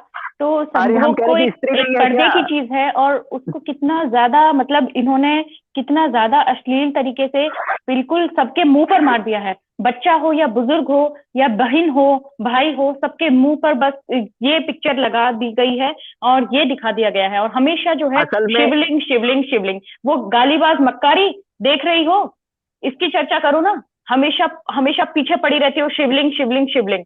ये है, ये सीधा सीधा शिवलिंग है। तो वैसी गालीबाजों को अपने चैनल पे कभी न्योता दे दीजिए। हम जैसे लोग भी उनकी खातिरदारी के लिए तत्पर बैठे रहते हैं, आखिर हम जैसे लोग कब अपना ज्ञान बांटेंगे? उस गालीबाज महिला का, उस फ्रॉड महिला का एक सेंटेंस उसके पिछले सेंटेंस से नहीं मिलता है। वो इतना झूठ बोलती है, इतना झूठ बोलती है, हद से ज्यादा। वो कहती है कि वो महिलाओं का पक्ष लेती है। महिलाओं का पक्ष लेने वाली मुझे भाई की गाली दी है अपने अपने चैनल पर बैठकर। कालिदासी जी के पीछे पड़ी है वो अपने चैनल पर बैठ के। 4-4 घंटे का शो किया है उसने। और किस लिए? क्योंकि कालिदासी जी ने देवी को अपना इष्ट मान लिया। क्या है, कोई महिला अगर अपनी इच्छा से किसी देवी देवता को पूजा करे तो उसके इस तरह पीछे पड़ोगे? वो गालीबाज मक्कारी को प्रमोट करता है इनका ब्यूटी पार्लर, जो इनका ब्यूटी पार्लर है आलू एथिस्ट का, वो है स्पार्कटस। वो अपनी कम्युनिटी पोस्ट में प्लीज सब्सक्राइब टू रहने दीजिएगा। अभी देखिए मैम, अभी देखिए, अगर अभी अभी एक इस पर एक स्पष्टीकरण दीजिए। अभी हमारे यहाँ क्या है कि हमारे यहाँ के देवी देवताओं के हाथों में जो अस्त्र शस्त्र देखे जाते हैं तो उन पर भी टिप्पणी की जाती है। कहा जाता है कि हिंदू के देवी देवताओं के हाथों में सिर्फ हथियार होता है, तलवार रखते हैं, गदा रखते हैं, फलाना ढिमाका, बड़े ही क्रूर, अहिंसक और बड़े ही अमानवीय होते हैं हिंदुओं के देवी देवता। तो मैं ये बताऊंगा कि हिंदुओं के देवी देवता तो छोड़ दो, अभी देखो ये देवता साहब हैं, इनके देवताओं के हाथ में देखो क्या लिए हैं। तो इन्होंने लकड़ी का हथियार बना लिया है। अब अपना रियल तो ले नहीं सकते। त्योहार है, फेस्टिवल, हाँ, चाम फेस्टिवल का त्योहार है और ये अपने देवता को हाथ में उठा करके दिखा रहे हैं कि ऊपर तो अभिनय कर रहे थे, ऊपर अभिनय का चित्र जो अभिनय आप देख चुके हैं। थाईलैंड में मैंने सुना है, थाईलैंड में ये नहीं पता चलता है किसी को देख के कि ये महिला है या पुरुष है। पता नहीं, इतना मेकअप, इतना चीजें होती हैं कि अंदर कुछ और बाहर कुछ और। तो नहीं तो इसीलिए ना, नहीं तो इसीलिए ना यहाँ के जो लोग हैं, यहाँ के जो रईस जादे हैं, अब कुछ चीजें ऐसी हैं कि जो ना ही कही जाए तो अच्छी हैं, कुछ चीजें समझने वाली होती हैं। यहाँ पर मैं बता रहा हूँ कि हमारे हिंदू देवी देवताओं के हथियारों को देख करके उस पर फप्तियां कसने वाले, ये दिव्य हथियार देखो, ये अंतर्राष्ट्रीय हथियार है और इस हथियार से पूरे विश्व को जीता जा सकता है, जो अभी ये भाई साहब हाथ में लिए हुए हैं और मुंह पर मुखौटा लगा लिया है कि कोई शकल ना पहचान ले। ठीक है, तो ये है आपका कल्चर, ये है आपकी संस्कृति, और ऐसे ही कल्चर और ऐसी ही संस्कृति को भारत में लाने का प्रयास किया जा रहा है। किनके द्वारा? जर्नी, साइंस जर्नी, ऐसी साइंस जर्नी पर ले जाएगा आपको। तो साइंस जर्नी आपके घर के बच्चों को, बुजुर्गों को, बहनों को, सबको, सबके दरवाजों पर वो तस्वीरें लगवाने की इनकी कोशिश है। ये इस तरह की ज्ञान विज्ञान है इनका। और होली दिवाली पर टिप्पणी करेंगे और इनके त्योहार देखिए। हाँ, ब्राह्मण इसीलिए खराब है कि ब्राह्मण ऐसे त्योहारों का विरोध करता है। ब्राह्मणों की वजह से ऐसे त्योहार भारत में नहीं आ पाए, वरना ऐसे बुद्धिस्ट त्योहार भारत में आज मनाए जाते तो सभी मूल निवासियों को काफी हर्ष और उल्लास के साथ इन त्योहारों को मनाते हुए देखा जाता। क्योंकि हमारी मूल निवासी परंपरा जो है वो विकृत हो गई है ब्राह्मणों के कारण। आज हम इस तरह के मस्त त्योहार नहीं मना पा रहे हैं, ऐसे हाथ में डिल्डो लेके नहीं घूम पा रहे हैं, दरवाजे पर ऐसे बड़े बड़े आकार के वो पेनिस नहीं बना पा रहे हैं। इससे हमें बहुत ही दुख है, बहुत ही खेद है, और हम चाहते हैं कि भारत से जल्द ही ब्राह्मणी संस्कृति का अंत हो और ये जो मस्त मस्त त्योहार है, पिंक पेनिस फेस्टिवल जापान वाला आ जाए, इंसेंट सेक्स वाला जो कानून है वो हमारे यहाँ आ जाए, चाम फेस्टिवल हमारे यहाँ आ जाए, तो इस तरह के मस्त और लवरेज त्योहार जो हमारे यहाँ आ जाएंगे, तब हम मानेंगे कि हमारे देश की बहुत ज्यादा उन्नति हो गई है और हम बहुत ज्यादा एडवांस और मॉडर्न लोग हैं और अब हम धड़ाधड़ विकास करेंगे। हाँ, तो पिंक पेनिस फेस्टिवल और चाम फेस्टिवल ये लाना चाह रहे हैं ये भारत। आगे निकालिए। आगे तो देख लीजिए, प्यूबिक हेयर शेव किए जा रहे हैं, पेनिस फोटो बनाई जा रही है, ये लिहाज नहीं किया जा रहा कि छोटा बच्चा भी आएगा वहां पर। ये चलिए एक और देख लीजिए, कर्नाटक का है, कंगखाली स्तूप से ये, और यहाँ सम्राट अशोक को काफी गलत रूप में दिखाया है, नग्न रूप में दिखाया है। सम्राट अशोक की तो फिर भी इज्जत बची हुई है, इस पर मैं टिप्पणी दे देता हूँ। सम्राट अशोक की तो फिर भी इज्जत बची हुई है, थोड़ा बहुत दिखता है, लेकिन यहाँ आप ध्यान से देखेंगे। मोनिका जी, मैं माफी चाहूंगा क्योंकि क्या बोलूं यार मैं कैसे, फिर भी बोल देता हूँ। यहाँ आप देख लीजिए, यहाँ पे जो स्त्रियां है ना, अभी खजुराहो की मूर्तियों पर बात हो जाती है, दुनिया भर के भौकाल टाइट किए जाते हैं कि हिंदू इतने गंदे, वैसे वैसे वो ये है वहाँ का धमाका, लेकिन ये सम्राट अशोक जी हैं। और सम्राट अशोक जी को कहा जाता है कि ये विश्व सम्राट हुआ करते थे और बहुत ही रईस हुआ करते थे, बहुत ही बड़ा खजाना था इनके पास। अब उस खजाने की सबसे बड़ी, मतलब उस खजाने का सबसे मस्त उदाहरण आपको देखने को मिलेगा। ये देखिए, राजा साहब जो है उनका तो मैंने कुछ ले दे के इज्जत बची हुई है, लेकिन अगल बगल में जो स्त्रियां है ना भैया, सब कुछ ढका है, लेकिन जो ढकना चाहिए वही नहीं ढका है। इतनी वस्त्रों की कमी थी, इतनी फैक्ट्रियां लगी थी, लेकिन कम से कम जो अंग वस्त्र हैं वो बनाने की फैक्ट्री उस समय नहीं डेवलप हो पाई थी, वो नहीं बन पाया था। तो मित्रों जो है, आपको याद होगा अशोका दी ग्रेट, इतने सारे भारत में राजा है, लेकिन शाहरुख खान को अशोक ग्रेट क्यों लगे? उसकी वजह इस तस्वीर में छुपी। तो इसलिए अशोका दी ग्रेट थे। और जो करीना कपूर छन छन कर रही थी जब मैं छोटी थी, तो मुझे लग रहा था कि इसका जो है ब्लाउज कहाँ गया, अच्छे से नहीं तो यहाँ गया, तो देख लीजिए। तो अशोक इसलिए ग्रेट हो गया है, तो हमारे सर पर मर दो ये सब कचरा। नहीं, वो ग्रेट थे, इसमें कोई संशय नहीं है, लेकिन हम कह रहे हैं कि ये टिप्पणी हम इसीलिए कर रहे हैं कि कमियां देखने वाले एक बार अपनी कमियों पर भी तो नजर फेरो मेरे भैया, हमारे पर तो बड़ी उंगली उठाते हो। अकबर ग्रेट थे, अशोक ग्रेट थे, बप्पा रावल को ग्रेट नहीं बताया इन्होंने। हमें सोशल मीडिया आने से पहले बप्पा रावल का नाम तक नहीं पता था, हमें महाराज सुहेल देव का नहीं पता था, राजा दाहिर का नहीं पता था, तो वो हमारे राजा छोड़कर ये लोग ग्रेट थे। मैम थोड़ा यहाँ एक चीज और देख लीजिए, मैं दर्शकों को भी ध्यान आकृष्ट करना चाहूंगा। अब चूंकि ये तस्वीर ओपन है तो हो भैया, देखो भाई, क्या कर सकते हैं हम। अब ये अगर आप यहाँ नहीं देखोगे तो आप जाके साक्षात देख लोगे। अब जो चीज सार्वजनिक तौर पे दिखाई जा रही है, बताई जा रही है, पुस्तक से हमने लिया हुआ है, तो अब इसमें क्या ही छुपाना। तो यहाँ देख लीजिए, उस दौर में गहने बन जाते थे, सोने और चांदी के मोटे मोटे गहने बन जाते थे, कड़े बन जाते थे, दड़कस बन जाता था जो कमर पे औरतें पहनती हैं। बस क्या नहीं बन पाता था, तो वस्त्र नहीं बन पाते थे कि जिससे कम से कम उस जमाने की स्त्रियों के जो एक तरह से अंतः वस्त्र नहीं बन पाते थे, जिससे उनकी जो स्टील और स्वाभिमान की जो रक्षा है, जो उनकी सुरक्षा है, वो की जा सके। मतलब इतनी गरीबी थी उस समय हमारे देश में कि क्या कहा जाए। सोने और चांदी की कोई कमी नहीं थी, भारत तो सोने की चिड़िया हुआ करता था, बस कमी कपड़े की रही होगी। और ये कमी आज यहाँ पे सब भारत के सबसे बड़े सम्राट के ये जो चित्रकारी है वहां दिख रही है, और इस कमी को हम महसूस करते हैं। और मैं धन्यवाद देना चाहूंगा उस व्यक्ति का जिसने भारत में कपड़े का थोड़ा बहुत कारोबार कर दिया होगा, कपड़ा बना दिया होगा, वरना हमें ऐसे ही देखना पड़ता दिन दुनिया। आज कम से कम हम पहन के घूम रहे हैं, तो धन्यवाद करूंगा। तो बैटमैन ने ये कमेंट किया है, मैं इसे पढ़ना चाहूंगी। न्यूडिटी नेवर क्वेश्चन इन सनातन धर्म, but it was not glorified for personal interest. I do agree with it. ये जो ऑब्स्टिनिटी का कंसेप्ट है, ये फॉरेन कंसेप्ट है, ये अब्राहमिक इंस्पायर्ड कल्ट्स का कंसेप्ट है, अब्राहमिक कंसेप्ट है। ऑब्स्टिनिटी का कंसेप्ट जो है हिंदू धर्म का कंसेप्ट है ही नहीं, तो हम जैसा है वैसा ही उसको स्वीकार करते हैं। लेकिन यहाँ क्या हो रहा है, यहाँ पर्सनल इंटरेस्ट के लिए, यानी कि भिक्षुणियां ये करे वो करे, पशु मैथुन, बेस्टिलिया को बढ़ावा देना, ऑब्स्टिनिटी को बढ़ावा देना, किस लिए, क्या हासिल करना चाहते थे ये लोग? बस जो कहते हैं कि वो नाभि से नीचे ही सारा सुख है, केवल उस चीज को हासिल करना चाहते थे। तो ये है कि पर्सनल इंटरेस्ट, इससे ऊपर नहीं उठ पा रहे, केवल यही है। तो मैं कुशवाहा जी से स्पष्ट तौर पर पूछना चाहती हूँ कि आपने विनय पिटक का बहुत अच्छे से अध्ययन किया है, कोई आध्यात्मिकता मिली है या यही सब है? किसी किस्म की कोई चीज मिली है? मिली है आध्यात्मिक, वो इतनी आध्यात्मिकता मिली है कि जब हम पढ़ते हैं ना, या हमारी टीम का कोई भी बंदा जब उसको पढ़ता है, तो ये ऑटोमेटिक इतना आध्यात्मिक हो जाता है कि शरीर रोमांच से भर जाता है, और हम अपना जो एक तरह से कहा जाता है ना, अपना बैलेंस हम छोड़ देते हैं, और हमें पता ही नहीं चलता कि हम धरती पे, कि हम स्वर्ग में हैं।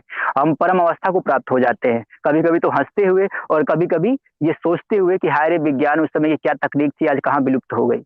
तो कभी खीज होती है, कभी प्रसन्नता होती है, कभी दुख होता है, कभी हम बहुत ही ज्यादा शोक में चले जाते हैं कि काश कि ये विज्ञान, ये उन्नत टेक्नोलॉजी आज भी होती तो कुछ न कुछ हम लोगों को भी जरूर लाभ होता। लेकिन आज मनुवादियों के कारण, ब्राह्मणों के कारण भारत से ऐसी तकनीकें, ऐसा विज्ञान, ऐसी टेक्नोलॉजी बिल्कुल विलुप्त हो गई। और इन ब्राह्मणों को जब तक हम खदेड़ नहीं लेंगे, यूरेशिया नहीं भेज लेंगे, तब तक हम शांत नहीं बैठेंगे। और जय मूल निवासी, जय 85 हम करते रहेंगे। हाँ, तो देख लीजिए, आध्यात्मिकता की कोई चीज ही नहीं है। ये जो है सार्काज्म इस्तेमाल किया है। आगे बढ़ते हैं, और नटराज जी समझा दीजिए।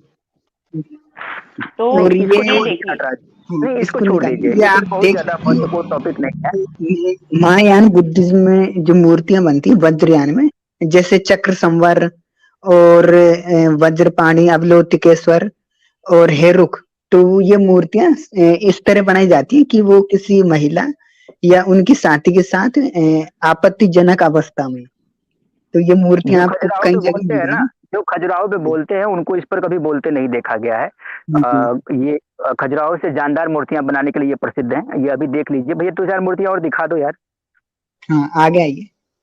क्योंकि हम तो भैया बहुत बाद में आए ना, हमने इनसे ही सीखा है, हम जो सीखे हैं हमने इन्हीं से सीखा है। हमारे अंदर अगर कुछ न्यूडिटी है, कुछ व्यभिचार है, कुछ गंदगी है, तो वो सब इन्हीं से अडॉप्ट किया गया है, क्योंकि यही तो आदि धर्म है, यही तो आदि कल्चर है, यही तो आदि संस्कृति के लोग हैं। तो इन्होंने जो दिया हमने ले लिया भैया, हमारी क्या गलती है। देख सकते हैं कोई श्रीलंका से, कोई म्यांमार, कोई बर्मा से है, कोई चाइना से है, कोई पांडुलिपियां हैं जो उनके चक्र संवर तंत्र और है वज्र तंत्र, इनकी जो पांडुलिपियां हैं वहां से हैं कुछ, देख सकते हैं। तो अभी और इसको आगे फटाफट आगे ऊपर कर आगे दीजिए, अब आगे का जी। चलते हैं। हाँ ये भी मूर्तियां हैं, ये भी दिखाते चलिए, ये सब वही चीजें हैं। ये और ये बकायदा पांडुलिपि रूबिन हाँ, रूबिन म्यूजियम में गुहे समाज तंत्र की, और ये चक्र संवर तंत्र की है, वहां पे ये चित्र बने पांडुलिपियों पर जी। और आगे रिसेंटली साइंस जर्नी के द्वारा ये झूठ बोला गया लोगों को बहकाने के लिए कि जो सैम हैरिस हैं, एथिस्ट जो हैं, जो कि कॉन्शियसनेस पे स्टडीज कर रहे हैं और न्यूरो साइंटिस्ट हैं, मतलब दिमाग के वैज्ञानिक हैं, वो बौद्ध मत को बहुत मानते हैं। लेकिन सैम हैरिस ने स्पष्ट तौर पर कहा कि ये बिल्कुल अविज्ञान है और बिल्कुल अंधविश्वास चीज है, जो भी बौद्ध मत है। तो वो स्टडी करके, जो असली एथिस्ट होते हैं वो सीकिंग करते हैं, वो स्टडी करते हैं अलग अलग रिलीजन को। ऐसे नहीं कि बस हिंदुइज्म पर तलवारें खड़ी कर दी और ये भी सही है, वो भी सही है, ये भी अच्छा है, वो भी अच्छा है, विपस्सना विपस्सना। तो तो देखिए आप लोग जी। ये वाला मैं आपको बता दूं, ये विपश्यना की बात, क्योंकि हम लोग भी कई बार विपश्यना कर रहे हैं, तो मैं बता दूं विपश्यना का असली मकसद क्या है। देखिए विपश्यना असल में एक कवच है, क्योंकि बाकी कुछ तो बताने और दिखाने के लिए है ही नहीं। तो ये कुछ भी योग्य नहीं है बताने दिखाने के लिए, इसलिए ध्यान को कॉपी करके चोर कहेंगे, ध्यान को कॉपी करके विपस्सना करते रहते हैं। अब ले देखिए, यही एक चीज ऐसी बची है जिसमें थोड़ी बहुत मिर्च मसाला लगा करके लोगों को बेवकूफ बनाने का धंधा अनवरत जारी किया जा सकता है। तो बस इसी को प्रमोट करने का भरसक प्रयास किया जा रहा है। हम कह रहे हैं कि ध्यान, योग, ये सब चीज तभी क्या इन परिस्थितियों में संभव है जिन परिस्थितियों का भी हमने वर्णन किया है।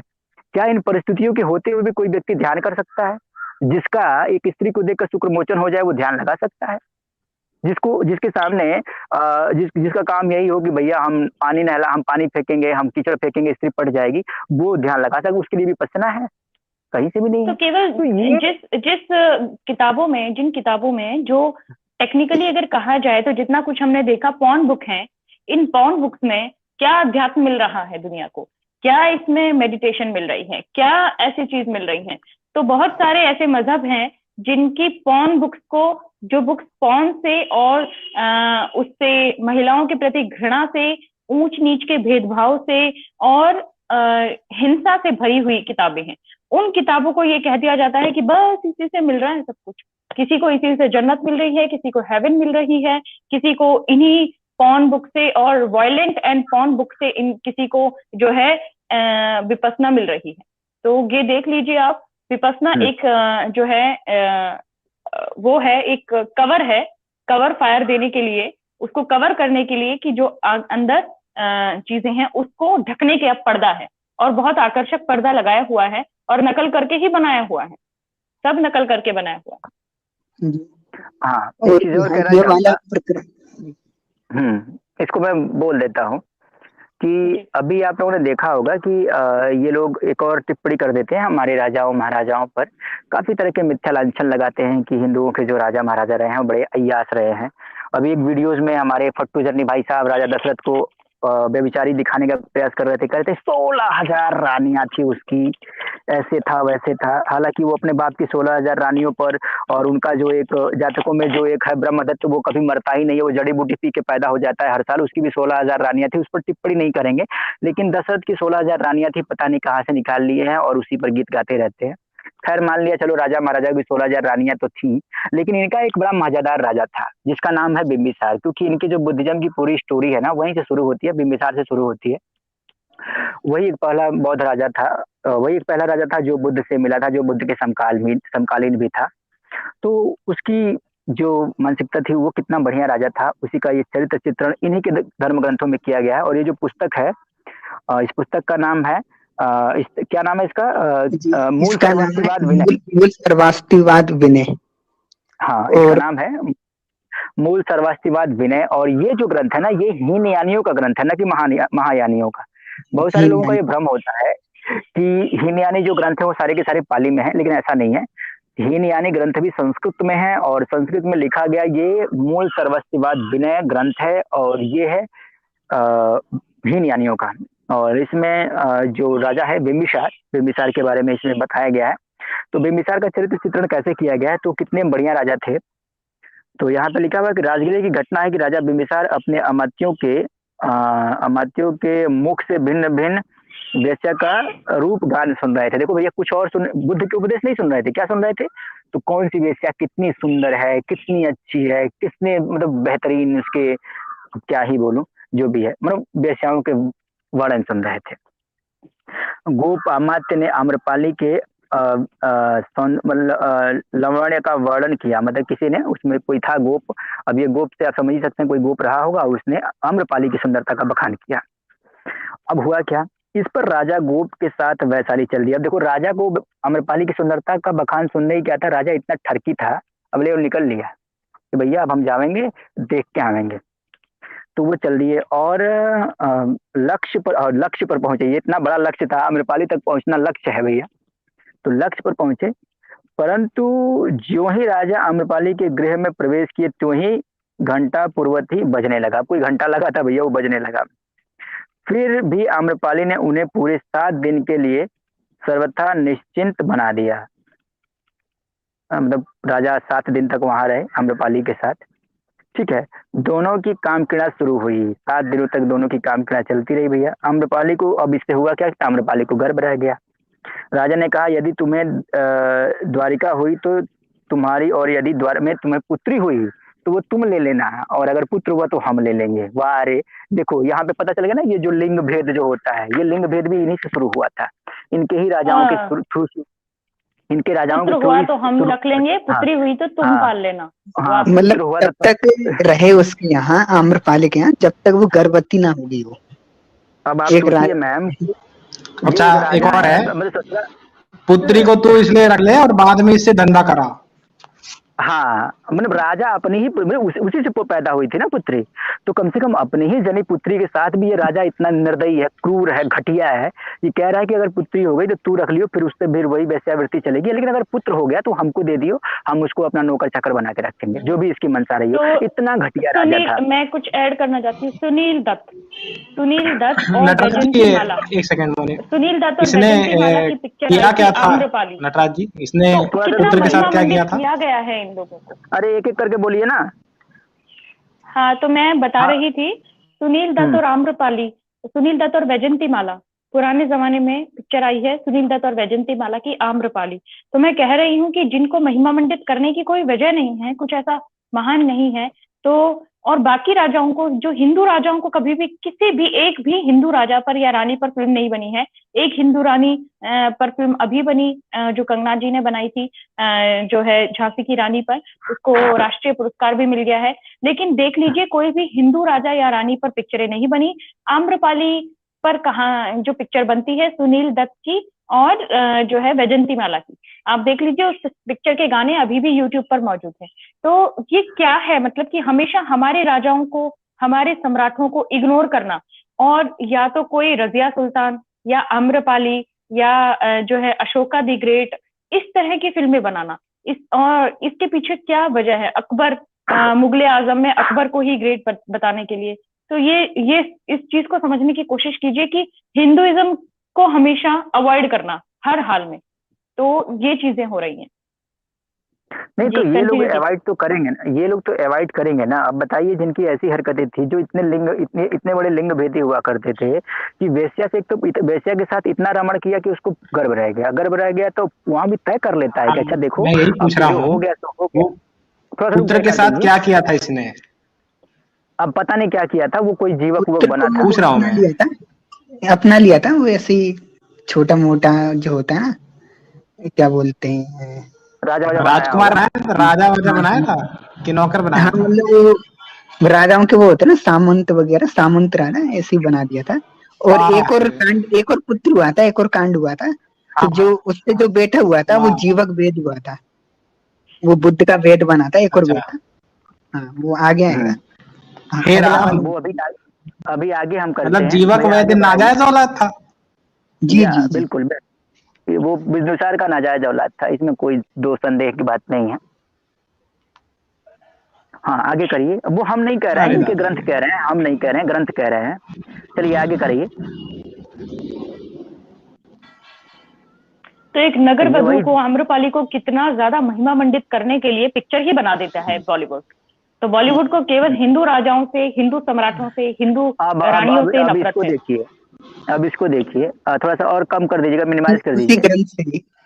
हाँ उसी ग्रंथ का यह भी है। और यहाँ पे बताया जा रहा है कि अभी बात यही था, अभी आम्रपाली वाला कांड तो राजा कर ही चुका था। आम्रपाली वाला कांड करके जब वो आया फिर से, तो उसके मन में राजा बिंबिसार पर नारियों के प्रति आसक्ति हमेशा आसक्त रहता था, हमेशा थरकी पर उसके अंदर चढ़ा रहता था। एक दिन उसकी दृष्टि किसी प्रवासी ज्येष्ठी सेठ की पत्नी पर पड़ गई। अब अपने गांव नगर की सुंदर सुंदर स्त्रियों को भी देख करके उसका ठरकी मन विचलित हो जाता था। अब किसी दिन किसी सेठ की स्त्री पर उसकी नजर पड़ गई, तो अब इसकी काम लीला जो है वो जग गई। जब उसे, अब देखिए इसकी काम लीला जग गई, उसके साथ में, और जब उसे गर्भ रह गया,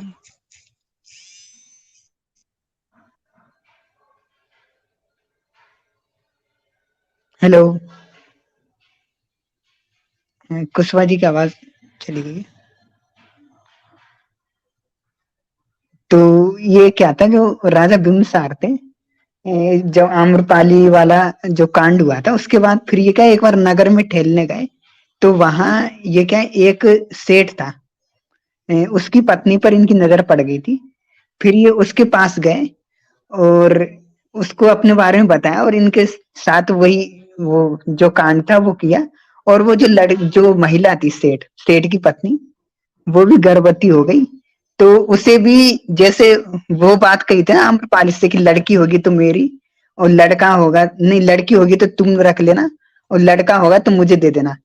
तो वहां भी जो लड़का हुआ, और उसे इन्होंने एक अंगूठी या जो मुद्रा बोलते हैं, पहचान चिन्ह, वो दे दिया।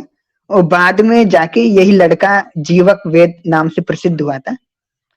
तो ये देख सकते हैं कि इनके जो राजा थे बिंबिसार, वो इस तरह का कांड करते थे। ये मूल सर्वास्वादी विनय से है, उसमें एक चीवर वस्तु नामक अध्याय वहां से, और ये इसका मूल संस्कृत पाठ भी देख सकते हैं। वो संक्षिप्त भावानुवाद था, और ये पूरा संस्कृत भाग है दोनों प्रकरणों का।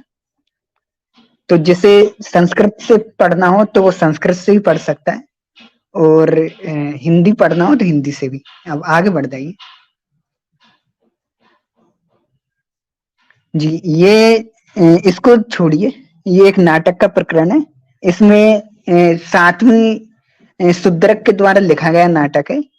तो नाटक के माध्यम से बौद्ध भिक्षु के बारे में बताया कि एक बौद्ध भिक्षु होता है, और वो क्या है, एक वेश्यालय से निकलता है और छुप छुप के निकलता है, तो 2 लोग उसे पकड़ लेते हैं। तो अभी इसको छोड़ दीजिए, या इसको आप वो केबीटी वाले उस पर पूरा सुन सकते हैं, और ब्लॉग पे भी पढ़ सकते हैं। आगे वाला निकालिए जी। ये विनय पीटक सा है, और विनय पीटक में ये क्या है, क्या होता था कि जब कोई जो तालाब रहता है, नदी होती है, उसमें गाय और बछड़े कूदा करते थे। तो इसमें लिखा है, तो बुद्ध तब भगवान भद्दिया में अच्छी तरह विहार कर, जिधर श्रावस्ती है उधर विचरने के लिए चल दिए। कर्म से विचरते जहां श्रावस्ती वहां पहुंचे। भगवान वहां श्रावस्ती अनाथ पिंडक के जेत के आराम जेतवन में विहार करते थे। उस समय षडवर्गीय भिक्षु राप्ती नदी में तैरती गायों के सींग पकड़ते थे, कानों, गर्दन, पूंछ को भी पकड़ते थे, पीठ पर भी चढ़ते थे, राग युक्त चित्त से लिंग को छूते थे, बच्चियों को भी अवगाह करके मारते थे, तो यहाँ बताया कि जो भिक्षु थे वो जैसे राप्ती नदी में कोई गाय और बछड़ा दिखता था तो उसे मारते थे, पीटते थे, सींग पकड़ते थे, यहाँ तक कि जो बैल या गाय होता है उनके जो गुप्त अंग होते हैं उनको भी छुआ करते थे। और यहाँ ये मैंने मूल पाठ भी दिखाया है विनय पिटक का।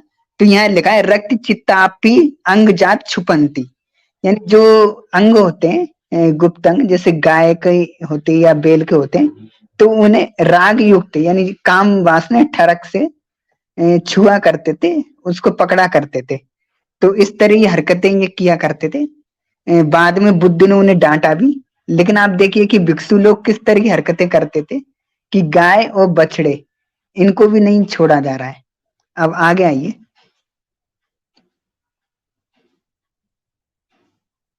जी ये कार्तिक जी करिए, हे वज्र तंत्र का है। कार्तिक जी हेलो, आवाज आ रही है? हाँ हाँ हाँ, थोड़ा सा जूम कर दीजिए Deepak ji, left hand side का जूम कर दीजिए।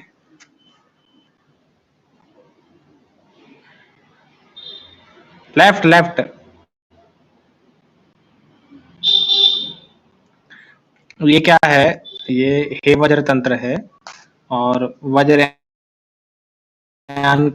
का ग्रंथ है ये। इसके जो नटराज जी ने इसके संबंधित जो पांडुलिपियां हैं और जो चित्र इनके बने हैं वो दिखाए थे। अब ग्रंथ में क्या लिखा है ये भी देख लीजिए। यहाँ इनका जो मुख्य देवता है उसका हेरुक करके कुछ नाम है। तो देखो लंबी लंबी डींगे हाँ करा है, उसमें क्या बोल रहा है? मैं भाव हूँ, मैं भाव हूँ, पदार्थ के ज्ञान के कारण बुद्ध हूँ, फलाना ढिमकाना। ये सब तो ठीक है, पर एक बात मेरी ये समझ में नहीं आई।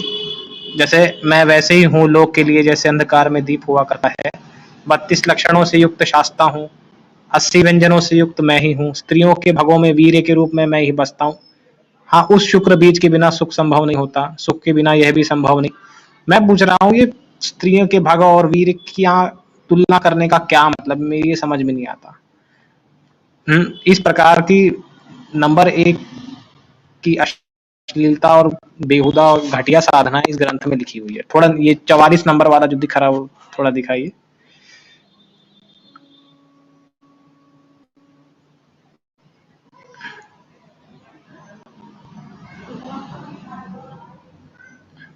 जगत सहज रूप है और जगत तथा सहज में भेद नहीं है, वह सुख स्वरूप ही निर्वाण कहलाता है, विशुद्ध चित्र के द्वारा देखा जाता है। अब यहाँ देखिए इन्होंने क्या कहा है ऊपर, ये वीर्य और भग के बिना सुख संभव नहीं है, और ये कह रहे हैं कि इससे निर्वाण मिलता है, ये निर्वाण का सुख है।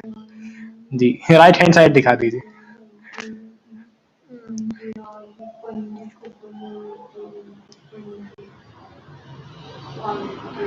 हाँ रहने दीजिए रहने दीजिए। अब यहाँ पे हाँ रहने दीजिए रहने दीजिए। यहाँ एक इनके अब बहुत अजीबो गरीब अभिषेक होते हैं। ये अजीबो गरीब अभिषेक यहाँ पर इनके लिखे हुए हैं। यहाँ बोल रहा है कि अभिषेक 4 प्रकार का होता है प्राणियों योगियों की सिद्धि के लिए, इसी से सेचन करना और स्नान करना कहा जाता है, अतएव इसे शेक अभिषेक कहते हैं। हाँ आगे दिखाइए। और ये अभिषेक कैसे होता है ये भी देखिए। दोनों हाथों से 16 वर्षीय प्रज्ञा रूपी स्त्री को आलिंगन करके घंटा और वज्र के समागम द्वारा आचार्य द्वारा सेचन अभिषेक यानी वीर द्वारा अभिषेक करने के लिए कहा गया है। कौन है यहाँ पे तुम दोनों? आवाज आ रही है तेरी।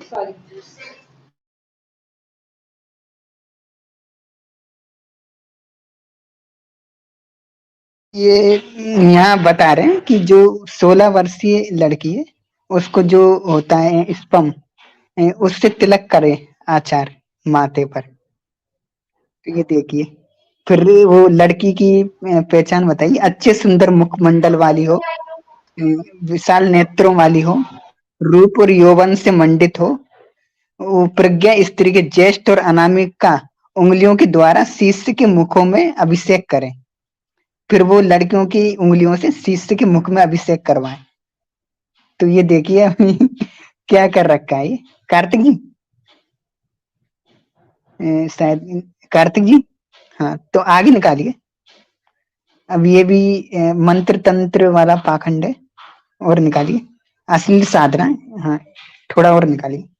है वज्र तंत्र का ये, इसमें दे रखा है। अब इसमें कहीं हाँ जी, थोड़ा जूम कीजिएगा इसको लेफ्ट साइड में। अब ये देखो, ये मजाक उड़ाते हैं कि तुम्हारे देवी देवताओं के 4 हाथ है, किसी के 10 हाथ है। अब यहाँ देखो इनके देवता की स्थिति,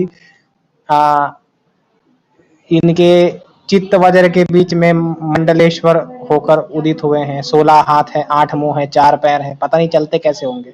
स्वरूप भयानक है, नर कपालों की माला धारण है, वीर है, शवों को अपने कंधों में धारण किए हैं, 5 मुद्रा धारण किए हैं। ऐसे देव को स्वयं भगवती नैरात्म्या पूछ रही है। और थोड़ा नीचे दिखाइए, ये इनके महाराज हे वज्र का स्वरूप है। अच्छा, अब ये मजे की बात ये है कि इनकी जो नैरात्म्या देवी है, इनके देवता के साथ रहती है और हमेशा उल जुलूल क्रिया इनके साथ करते ही रहते हैं। तो उसी के बाद कोई उपदेश देते हैं। जैसे 5वां श्लोक देखिए, चुंबित्वा तु नैरात्म्याम। नैरात्म्या देवी स्त्री का चुंबन करके वज्र को कपाल में फेंक कर दोनों स्तनों का मर्दन करके भगवान हे वज्र मंडल का प्रकाशन करें। तो इस प्रकार से इनका प्रवचन होता था। हाँ जी, राइट हैंड साइड वाला भाग दिखाइए। ये ऐसे प्रयोग बहुत मिलेंगे इस ग्रंथ में। ये द्वितीय कल्पराज षष्टम पटल है हे वज्र तंत्र का। ठीक है, अब यहाँ देखिए, शव के केश की कूची से गुरु का चित्र भी लिखना चाहिए। मतलब लाश होती है, उसका प्रयोग ये पेन या पेंसिल के रूप में करते थे और उसका प्रयोग करते थे। हाँ, आगे दिखाइए कृष्ण। हाँ, देखिए, प्रत्येक महीने के कृष्ण पक्ष चतुर्दशी तिथि में एकांत गृह में मध्याह्न काल में क्रूर चित्त युक्त होकर, थोड़ा मदिरा पान करके, अंगों में निरंकुश होकर, नग्न होकर उत्कृष्ट एवं अपवित्र रूप से समय का भक्षण करे। वाम पार्श्वस्थ जंघा में अपने अधीन करके कृपावती अच्छे सुंदर मुख वाली रूप यौवन सौभाग्य युक्त रजोवधी साधक प्रिया प्रज्ञा रूपी स्त्री को रख। तो ऐसी कैसे बेहुदा साधना की जा रही है, आप देख सकते हैं। शराब पीकर स्त्री को बिठा के, नग्न रूप में बिठा के, जैसे चित्र आपने देखे थे वैसी साधना यहाँ पे बताई गई है। ये इनका वज्रयान है, ये इनका वाम मार्ग है, बौद्ध वाम मार्ग। हाँ, जस्ट अ मोमेंट, मैं यहाँ पर आपको रोकना चाहूंगी। चिंगारी नाम की एक पिक्चर बनी थी, जिसमें जो है एक हिंदू साधु को दिखाया गया, जिसका किरदार अदा किया है मिथुन चक्रवर्ती ने, और एक महिला जो कि नगरवधु होती है, उसका किरदार अदा किया था सुष्मिता सेन ने। उसमें ये क्रिया दिखाई गई है। तो मैं इतनी हैरान रह गई थी कि यूं पी कर गोद में बिठाकर ये जो है ये जो आप कह रही थी कि नग्न होकर गोद में बिठाया और फिर शव के पास साधना, ये हिंदू नाम से दिखाई गई है और इसका वर्णन बौद्ध ग्रंथों में मिल रहा है। तो देखिए आप, क्या हर जगह पे जिस भी कल्ट में कोई गंदगी होती है उसे हिंदू धर्म में डालकर ये दिखाती हैं फिल्में, ये दिखाते हैं हमारे जो है हमारे ग्रंथों में भी इन कल्ट की तरफ से बहुत ज्यादा गंदगियां डाली गई हैं। तो देख लीजिए आप, ये जो शव के पास बैठकर शराब पीकर नग्न स्त्री को अपनी गोद में बिठाकर साधना करने का सीन आपको फिल्म चिंगारी में मिल जाएगा, जिसके जो ये साधना करने वाले थे मिथुन चक्रवर्ती जी। हाँ जी, कंटिन्यू कीजिए। हमें बदनाम करने के लिए ऐसी फिल्में बनाई जाती हैं जी। उसमें मिथुन चिंगारी में जो है मिथुन को वेश्यागमन करते हुए दिखाया गया था। बिल्कुल यहाँ पे अब मेरे ख्याल से हाँ, ये तरह तरह के इनके तंत्र मंत्र जी। हाँ, सहजार्थ पटल,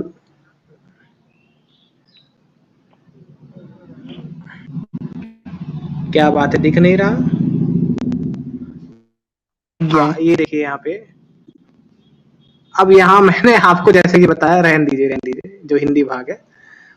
अब मेरे जैसे आपको बताया कि ये जो हे वज्र देवता है बिल्कुल रंगीन मिजाज आदमी था, और जब भी कोई उपदेश देता था तो रहने दीजिए ना, जो अभी हिंदी भाग था, जब भी कोई उपदेश देता था अपनी स्त्री के साथ उल जुलूल क्रियाएं करके शुरू करता था। दीपक की लेफ्ट हैंड साइड वाला, हाँ, ठीक ठीक। भगवान हे वज्र को गाढ़ आलिंगन करके, दांतों के अधर को संपीड़न करके, प्राणियों के कुल रूपकों में विषय में भगवती नैरात में पूछती है। चक्र नायक ने कहा कि भग में लिंग रखकर प्राणियों के अपने कुल बताऊंगा, वह पारमिता में सुने। अभी यहाँ पर अब आप सोचिए, यहाँ मतलब बंदा कोई उपदेश देगा तो स्त्री को बिठाएगा, उसके भाग में लिंग घुसाएगा, हाँ, और लव बाइट देगा उसको उसके होठों पर, उसके बाद वो उपदेश देगा। हाँ, अब यहाँ पर योगियों की बात कर रहा है, ऐसा कर रहा है और उपदेश दे रहा है कि योगियों को क्या करना चाहिए। अमिताभ का पंकज है, रत्न से भव महारत्न धारण करते हैं, वैरोचन कुल का चिन्ह चक्र है, कर्म कुल का खड्ग है, जो योगी कृष्ण वर्ण का होगा उसे देवता अक्षोभ्य है, वगैरह वगैरह। तो ये देखिए कितने रंगीन मिजाज देवता थे इनके, जब ऐसी हरकतें करते थे फिर उपदेश देते थे। हाँ, अब यहाँ पे हाथ रोक दीजिए। यहाँ बताया जा रहा है कि जो स्त्रियां हैं जिनको इस साधना में युक्त किया जाएगा वो कैसी होनी चाहिए। तो स्त्रियों का लक्षण भी ऐसा ही है जैसा पुरुषों का। उन स्त्रियों के भी कुल हैं जो समृद्धि रूप आचार में आप्लावित हैं। उस अवसर पर महावज्रधर ने भग और लिंग का चुंबन पूर्वक नैरात्म्या को बोधित किया, आमंत्रित किया और कहा, देवी तुम सुनो, पूजन का रहस्य उद्यान में, विजन में, देश में है या अपने ही घर में, महामुद्रा को नग्न करके योग की जानने वाला साधक पूजा करे। चुंबन, आलिंगन और भग का स्पर्श कर नर नासिका को चूसते हुए आगे दिखाइए। हाँ, अच्छा, खत्म हो गया। तो इनकी साधना की जा रही है हे वज्र तंत्र में, और इसे इनको लगता है कि इनको हो जाए। वो 3 फोटो ग्रुप में भेजे होंगे, वो फोटो निकालिए पहले, फिर दूसरा पीपीटी निकालिएगा। 3 फोटो होंगे। दूसरा हो पाएगा क्या अभी? क्योंकि हो जाएगा, क्योंकि संजय जी को भी समय नहीं है। हो सकता है कि एमजे के चैनल पे लाइव शो हो जाए।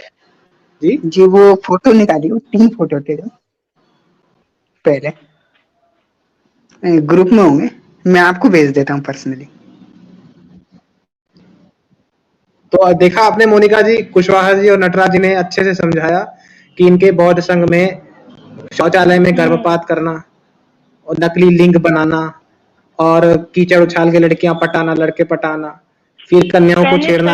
यहाँ तक कि मैं आपको पिंक पेनिस फेस्टिवल, जाम फेस्टिवल, ये सारी चीजें जो है वो ठीक है, वो ठीक है। नहीं, मैं ये नहीं बता रहा हूँ, मैं कह रहा हूँ कि इन लोगों ने ही आगे जाके,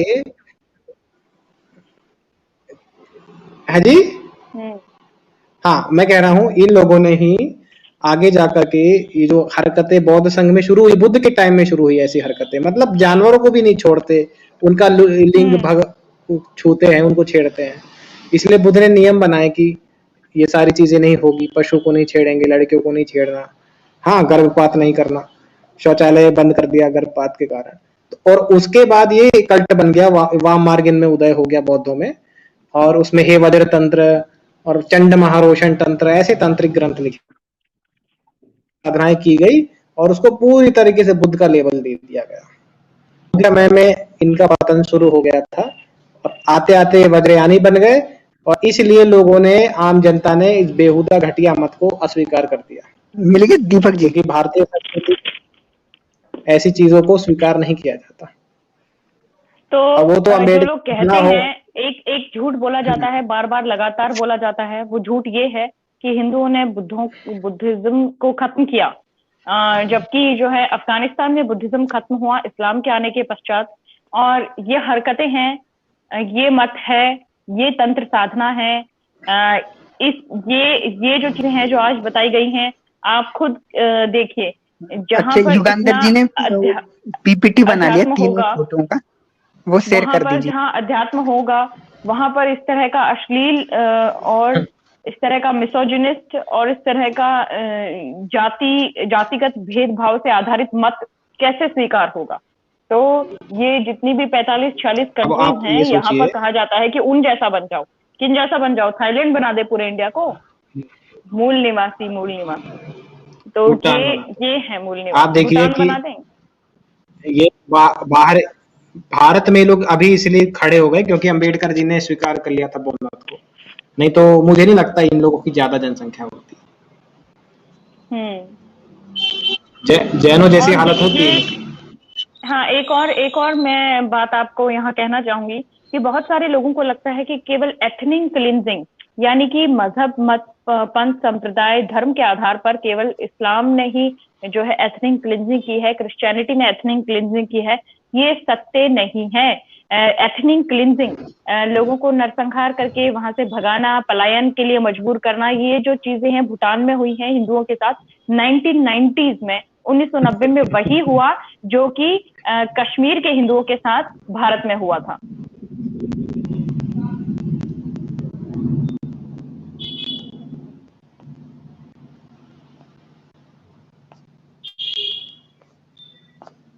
ग्रंथ है और ये मंगोलिया का है, और मंगोलिया में ये हमारे तिब्बत दर्शक से कह गया रहे हैं था। कि ये भी इस्लाम की तरह ही है।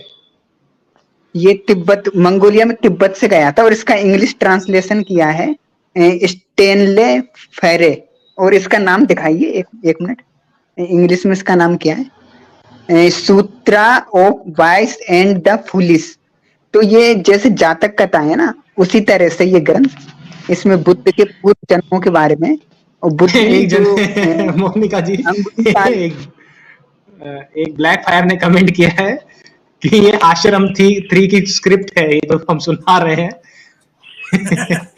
हाँ, आश्रम, अरे दादा रे, ये इस तरह से प्रमोट किया जाता है आश्रम वालों को। तो इंद्रेश कुमार जी जाकर प्राइज दे रहे हैं कि तुमने बहुत ही अच्छा बनाया। और मैं जरा सा 1 मिनट लूंगी। मैं सभी दर्शकों को ये बताना चाहती हूँ कि हिंदुइज्म के नाम पर ये जो बाबाओं के कल्ट चले थे ना, इन्होंने केवल हिंदुओं को मूर्ख बनाने का काम किया था। जिनकी ये जो कुछ जेल में पड़े हैं, जिन पे बलात्कार के आरोप साबित हुए हैं, ये इस तरह का तमाशा हो रहा था। ये सबके सब देवी देवताओं की मूर्तियों को हटवाते थे और अपनी मूर्ति स्थापित करते थे। इनमें से जो एक रामपाली मजहब बना था, रामपाली मजहब की तो मैं खुद गवाह हूं कि उन्होंने अपने सभी लोगों को कहा कि देवी देवताओं की पूजा बंद करो। और उनके जो उस मजहब में मानने वाले जो लोग बन गए थे, वो रामपाल की पूजा करते थे। उस आदमी की फोटो लगा के फिर उसकी पूजा करते थे। तो ये व्यक्ति पूजा वाले जितने भी कल्ट हैं, ये देवी देवताओं को रिप्लेस करके खुद को स्थापित कर लेते हैं। एक आदमी खुद को स्थापित कर लेता है, नार्सिसिस्टिक होता है अक्सर वो व्यक्ति, अपनी एक पुस्तक और कुछ पुस्तकों को प्रचारित करता है, खुद को प्रचारित करता है, और ऐसे ही चलता है ये सब तमाशा। तो जानबूझकर आश्रम जैसी वेब सीरीज को बनाकर ये दिखाया जा रहा है कि हिंदुओं में ही है, हिंदुइज्म का नाम लेकर ही ऐसे कल्ट बने हैं। और ये क्या हो रहा है, ये बुद्धिज्म का नाम लेकर इस तरह की चीजें नहीं चल रही हैं क्या जो है मदरसों में यौन शोषण नहीं होता? पूरी दुनिया में क्रिश्चियनिटी में जो चैपल्स होते हैं, कॉन्वेंट्स होते हैं, चर्चेस होते हैं, उसमें बच्चों का यौन शोषण हुआ है। ये एक फैक्ट है। और इतने हजारों लाखों करोड़ों केस इस तरह के आते हैं कि आप गूगल सर्च कर लीजिए, आपको पता चल जाएगा कि कितना ज्यादा बदनाम हुई है क्रिश्चियनिटी। आधुनिक समय में थी, अभी तक ये सब चल रहा है। तो ये इसलिए जो है बच्चों के यौन शोषण के लिए जो फादर्स हैं वो इतने बदनाम हुए हैं कि पोप ने भी, जो इनके सर्वोच्च धर्मगुरु माने जाते हैं, उन्होंने भी इस तरह की हरकतों के लिए क्षमा मांगी है। तो देख लीजिए आप, ये तमाशा हो रहा है। और नेपोट का मतलब क्या होता है? जो नेपो किड्स, ये शब्द आपने सुना होगा, जो नेफ्यू से नेपोट्स बना है। नेफ्यू कौन? जैसे जो चर्च का सर्वोच्च व्यक्ति होता था, उसको तो ये लोग फादर बोलते थे। जैसे कि जो पोप है वो फादर हुआ। जो बाकी के और ज्यादा जगह जगह जो फादर जिनको कहा जाता है, वो क्या होते हैं कि वो उस सर्वोच्च फादर के जो भाई माने जाते हैं। जी, मोनिका जी क्षमा चाहूंगा, तो इनके जो बच्चे मुझे हैं, अभी इनके बच्चों को नेफ्यू कहा जाता था। और ये एमजे भाई के चैनल पे जाना पड़ेगा मुझे, विज्ञान दर्शन पे। ठीक है नटराज जी, आप अगला पीपीटी यदि चलता है तो नटराज जी नटराज जी आप जो है अगला पीपीटी चला देना। अगला नहीं हो पाएगा क्योंकि मेरा भी इसमें, चलो कोई बात नहीं, यही वाला हो पाएगा। जी, इतना ये सुन लीजिए मोनिका जी, अभी आपने देखा गाय बैल को छेड़ते थे, अब तो शेर तक को पेल दिया इन्होंने। जरूर सुनिए नटराज जी। ठीक है, तो जितना आपसे संभव होता है आप दर्शकों से इसे पूरा कीजिए, अगर हो सकता है तो। नहीं हम आगे कवर कर लेंगे अगले एपिसोड में। जी। तो ये आपने इससे पहले वाली पीपीटी में शेर और लड़की का संबंध सुना था। अब ये जो मंगोलिया का बौद्ध ग्रंथ है, इसको इंग्लिश ट्रांसलेट किया है जैसे हमने पहले बताया। तो इसमें भी कथा सुनाई है बुद्ध के द्वारा। तो जो अंगुलीमाल होता है, जो आप जानते होंगे, उसके पूर्व जन्म की कहानी है। तो बुद्ध सुनाते हैं कि एक राजा होता है बनारस का, और वो क्या है कि मतलब शिकार करने जाता है। नीचे करिए इसको थोड़ा दीपक जी, या हाँ, और नीचे कीजिए। हाँ, तो बाला मात्र नाम होता है उसका, बनारस का, और वो शिकार करने जाता है। तो वो क्या है, वो बिछड़ जाता है अपने दल से शिकार में, और एक झाड़ियों के वहां चल छुप जाता है राजा। तो इसमें लिखा है कि वो राजा जैसे झाड़ी में छुपा रहता है, तो उसके पास एक शेरनी आती है, लिखा है। और तो वो क्या है, जो शेरनी होती है वो उस राजा को अकेले देखकर अपनी पूंछ उठा लेती है और उसे वेग्ड करती है पूंछ को। तो जो राजा होता है वो समझ जाता है कि शेरनी क्या चाहती है। तो राजा मन में सोचता है कि अगर मैंने इसको खुश नहीं किया, शेरनी को, तो ये मुझे मार देगी या खा जाएगी। तो वो क्या उसके साथ इंटरकोर्स कर लेता है, शेरनी के साथ। यहाँ लिखा है, राजा कहता है, if I don't satisfy this loneliness, see being a wild beast, मतलब वो खतरनाक हो जाएगी, विल किल मी, मुझे मार सकती है। तो इसलिए वो डर के मारे शेरनी के साथ लग जाता है। फिर और आगे निकालिए। हाँ, तो और निकालिए। हाँ, तो वो क्या हाँ, तो ये क्या शेरनी के साथ जैसे वो लगता है, इसके साइड में कुछ है जी। हाँ, शेरनी के साथ लगने के बाद उसके क्या है, बच्चा हो जाता है शेरनी के बाद में। वो बच्चा पैरों से शेर जैसा और मुख से इंसान जैसा होता है। तो इस तरह बच्चा होता है। तो आपने पहले देखा कि शेर ने संबंध बनाया था लड़की के साथ महावंश में। और ये जो मंगोलियन बौद्ध ग्रंथ है, इसमें राजा बिछड़ जाता है, शेरनी को देख के मरता क्या ना करता, वो डर के कारण शेरनी से लग जाता है और उससे भी बच्चा हो जाता है। तो इस तरह इनमें अजीबो गरीब जो मानव उत्पत्ति हाइब्रिड संतान है वो इनमें हुई है, शेर से बच्चा होना, शेरनी से बच्चा होना। तो ये देख सकते हैं, इस तरह ये असली बात है। और अब ये हमारी पहली पीपीटी खत्म हो गई है। और इसका दोष हमेशा पशुओं पर ही डाल दिया गया है। यहाँ भी शेरनी की गलती है। तो हाँ, यहाँ वो मरी जा रही है। आज तक तो हमने ऐसी कोई दुनिया में ऐसी कोई चीज देखी नहीं है कि किसी जू में ये कोई जो शेरनी है वो पुरुष के लिए मरी जा रही हो। लेकिन इनकी शेरनियां बड़ी अजीब थी। तो तो यहाँ पर ये पशुओं पे ही दोष मर देते हैं। और पता नहीं शेरनी इनके बस की कहाँ होगी, किसी कुत्ते बिल्ली के साथ कुछ करके पी पा के फिर उसको शेर बोल दिया होगा। तो ये सब तमाशे हो रहे हैं। ये शेरनी और पहले वाले में वो शेर आ गया लड़की के ऊपर, बंगाल की राजकुमारी के ऊपर। ऐसी ही बात नहीं, ये बोलने जैसी बातें भी नहीं है लिटरली यार। क्या क्या है यार, ये क्या क्या प्रकरण है। और ये अगर यहाँ तो ये बोल देंगे भाई ब्राह्मणों ने मिलावट कर दी हमारे ग्रंथ में, ये तो मंगोलिया का है और तिब्बत से गया था मंगोलिया में। ये देखिए, पढ़िए कि वो अरे भाई मिलावट जो होता है वो थोड़ा बहुत होता है। जो आप बता रहे हैं विनय पिटक, सूत पिटक, अभिनंदन पिटक, जिनको मिलाकर त्रिपिटक बना है, वो सारा का सारा तो यहाँ पर आप अपनी पीपीटीज में भी दिखाते हैं, यहाँ दिखाया है। कितना मिलावट कर दिया ब्राह्मणों ने, तो सब मिलावट कर दिया और तुम लोग कुछ सुधार नहीं सके। घोड़े और गधे से मान लीजिए संतान हो जाती है, खच्चर उनका एक साइंटिफिक रीजन है। यहाँ तो इंसान और शेर, शेरनी और इंसान, उनसे बच्चे हो रहे हैं। देखिए इसमें आगे लिखा है कि took him back तो साइंस जर्नी को ऐसी ही जर्नी पर ले जाना चाहता है जहाँ ये हाइब्रिड संतानें हुए और आप गर्व से कह सके शेर का बच्चा। The lioness became pregnant, and when the month had passed, gave birth to a boy whose body, although human, had striped feet like those of a lion. मतलब पैर शेर जैसे और चेहरा है वो इंसान जैसा। बहुत ही बुरा दिखता होगा भाई। बहुत ही अजीब दिखता होगा।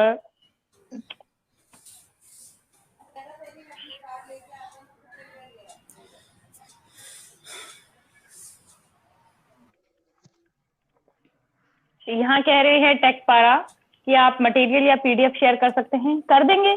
ये हमेशा मुझे भेजते हैं, आपको ये सारा मटेरियल मैं डिस्क्रिप्शन बॉक्स में डाल दूंगी।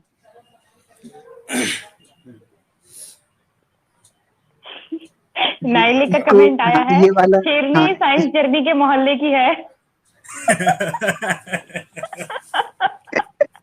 ये भी सही है। मोनिका जी ये वाला पीपीटी, ये वाला कार्यक्रम अभी यहीं रोकना पड़ेगा, इसका सेकंड पार्ट भी आएगा, वो हम फिक्स कर लेंगे, कुशवाहा जी, हम और आप सब। ठीक है। तो अभी कहीं कुशवाहा जी किसी विशेष कार्य से बीच में उनको जाना पड़ा, और कार्तिक जी कहीं दूसरी जगह भी उनका लाइव था, वहां चले गए, और मेरा भी इंटरनेट खत्म होने को है। ठीक है, अब 1 घंटे 50 मिनट हो गए हैं। सभी दर्शकों का बहुत बहुत धन्यवाद। अंत में आप कुछ कहना चाहते हैं तो कह दीजिए। यहाँ ऐड करना चाहते हैं? अंत में ये कहना चाहूंगा, यहाँ किसी की भावनाओं को ठेस पहुंचाना कोई उद्देश्य नहीं था, और यहाँ हमने बुद्ध को भी गलत बताना कोई उद्देश्य नहीं था। बस ये दिखाना था कि जैसे वो हमारे उसमें व्यभिचार ढूंढ के दिखाते हैं, और जैसे वो अंतिम निष्कर्ष नहीं पकड़ते हैं। जैसे आपने देखा हो, मान लीजिए ब्रह्मा वाला भी जो प्रकरण है, उसमें भी ब्रह्मा को दंड दिया गया है, उस चीज को सही नहीं बोला गया है। उस पुराण में भी उनका एक सिर काट लिया गया था, या पूजा का निषेध कर दिया था। उसी तरह यहाँ भी है, लेकिन वो वही पाठ खोजते हैं जहां उनको अश्लीलता दिखती है, तो उसी तरह हमने भी दिखाया है। तो अगर वो चाहते हैं कि ये चीज ना हो, तो वो भी हिंदुओं में जो इस तरह के गलत चीजें ढूंढते हैं और उसकी गलत व्याख्या करते हैं, वो चीज बंद कर दें। और यहाँ उनके यहाँ अभी तो हमने 2% ही ग्रंथों को छुआ है, तब इतना मिल रहा है। सोचिए जिस तरह से जितने मात्रा में हिंदू ग्रंथ प्रचारित है, उनके ग्रंथ हो जाएं तो काफी चीजें उनमें भी मिलेंगी। तो इसलिए ऐसा ना समझें कि उनके यहाँ कुछ नहीं है। उनके यहाँ शेर शेरनी और टोए और शौचालय में गर्भ गिराना और भी चीजें आगे, अगले वाले जो पीपीटी, अगला वाला जो प्रोग्राम होगा, उसमें इनका मुर्दों के प्रति आकर्षण। यहाँ तो शेर शेर नहीं हो रहा है, जो मरी हुई लाश होती है जिसको कीड़े खा रहे हैं, उसके प्रति भी आकर्षित हो जाते थे। और माँ पुत्र और इस तरह से कई चीजें वो आगे दिखाई जाएंगी। जी ठीक है। युगांधर जी, आप कुछ कहना चाहते हैं? जी, मैंने मतलब ये तो था कि जो जितनी अश्लीलता हिंदुइज्म में देखी गई, आज इनमें पूरी दिख गई हमको, बुद्धिज्म में भी देखकर, कि कभी शेरनी इंसान से, और कभी क्या था वो नटराज जी, वो शेर का किसके साथ था? किसी लड़की, इंसानी लड़की के साथ। ये क्या है मतलब? हाँ, बंगाल की राजकुमारी के साथ। तो ये और पानी में उतर के गाय बैलों के वो छूना, मतलब गलत दृष्टि से विनय पीटक में थी वो। अच्छा मोनिका मैडम, मैं भी एमजी टेक्निकल चैनल पे जा रहा हूँ, क्योंकि मेरे को वहाँ स्क्रीन शेयर करना है। तो धन्यवाद मैडम। ठीक है, thank you so much for joining me today. और अंत समय में मैं दर्शकों को ये कहना चाहती हूँ कि हम किसी भी व्यक्ति के विपक्ष में नहीं हैं, लेकिन हम जो है जो हम हिंदुइज्म का विरोध करेंगे, उनके विपक्ष में तो हमें आना ही पड़ेगा। ये समय की मांग है और हम इसको पूरा करते हैं। तो इन्होंने आज बताया कि त्रिपिटक नाम के ग्रंथ है, जिन्हें विनय पिटक, सूत पिटक और अभिनंदन पिटक कहा जाता है, उनको मिलाकर त्रिपिटक बनता है। ये बौद्ध मत के प्रमुख जो बुक्स हैं वो हैं, और ये सम्यक प्रकाशन से छपती हैं अधिकतर। और केदारनाथ पांडे उर्फ राहुल संक्रांति ने इनको ट्रांसलेशन किया है। तो आज हमने कवर किया बौद्ध मत में जो है ऑब्स्टिनिटी, व्याभिचार, एडल्ट्री और ये आगे भी जारी रहेगी। आज इसका प्रमुख पाठ था जो बेस्टिलिया यानी पशुओं से संभोग को कितना महिमा मंडित किया गया उसको, और आगे के पार्ट में जो नेक्रोफिलिया यानी कि मुर्दों से संभोग, उसके बारे में भी जिक्र करेंगे। तो पिछले एपिसोड में आपने मिसोजिनी, महिलाओं से घृणा, जातिवाद, अस्पृश्यता यानी कि कास्टिज्म और अनटचेबिलिटी पे थे, और ये पूरा एपिसोड ऑब्स्टिनिटी पे था, और नेक्स्ट एपिसोड जो है वो भी ऑब्स्टिनिटी पे होने की संभावना है। तो हमारा किसी से व्यक्तिगत भेद नहीं है, हमारा केवल यही कहना है कि पूर्वजों के धर्म को, हिंदुइज्म को हिंदुस्तान से उखाड़ फेंकने की जो भी कोई कोशिश करेगा, जो भी कोई उंगली देगा, हम उस पे हाथ डाल देंगे अपना। तो हमने ये करने की पूरी कोशिश की है। तो पट्टू साइंस जर्नी, सारी कमियां तुम्हें हिंदुइज्म में नजर आती हैं, इसके बारे में क्या ख्याल है?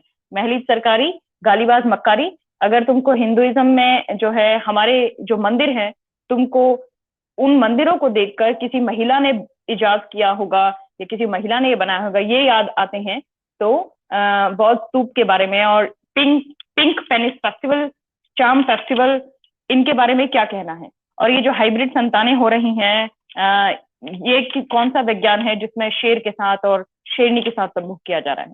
तो दर्शकों से जुड़ने के लिए बहुत बहुत धन्यवाद उनका, और कुशवाहा बॉयज टीम का भी बहुत बहुत धन्यवाद।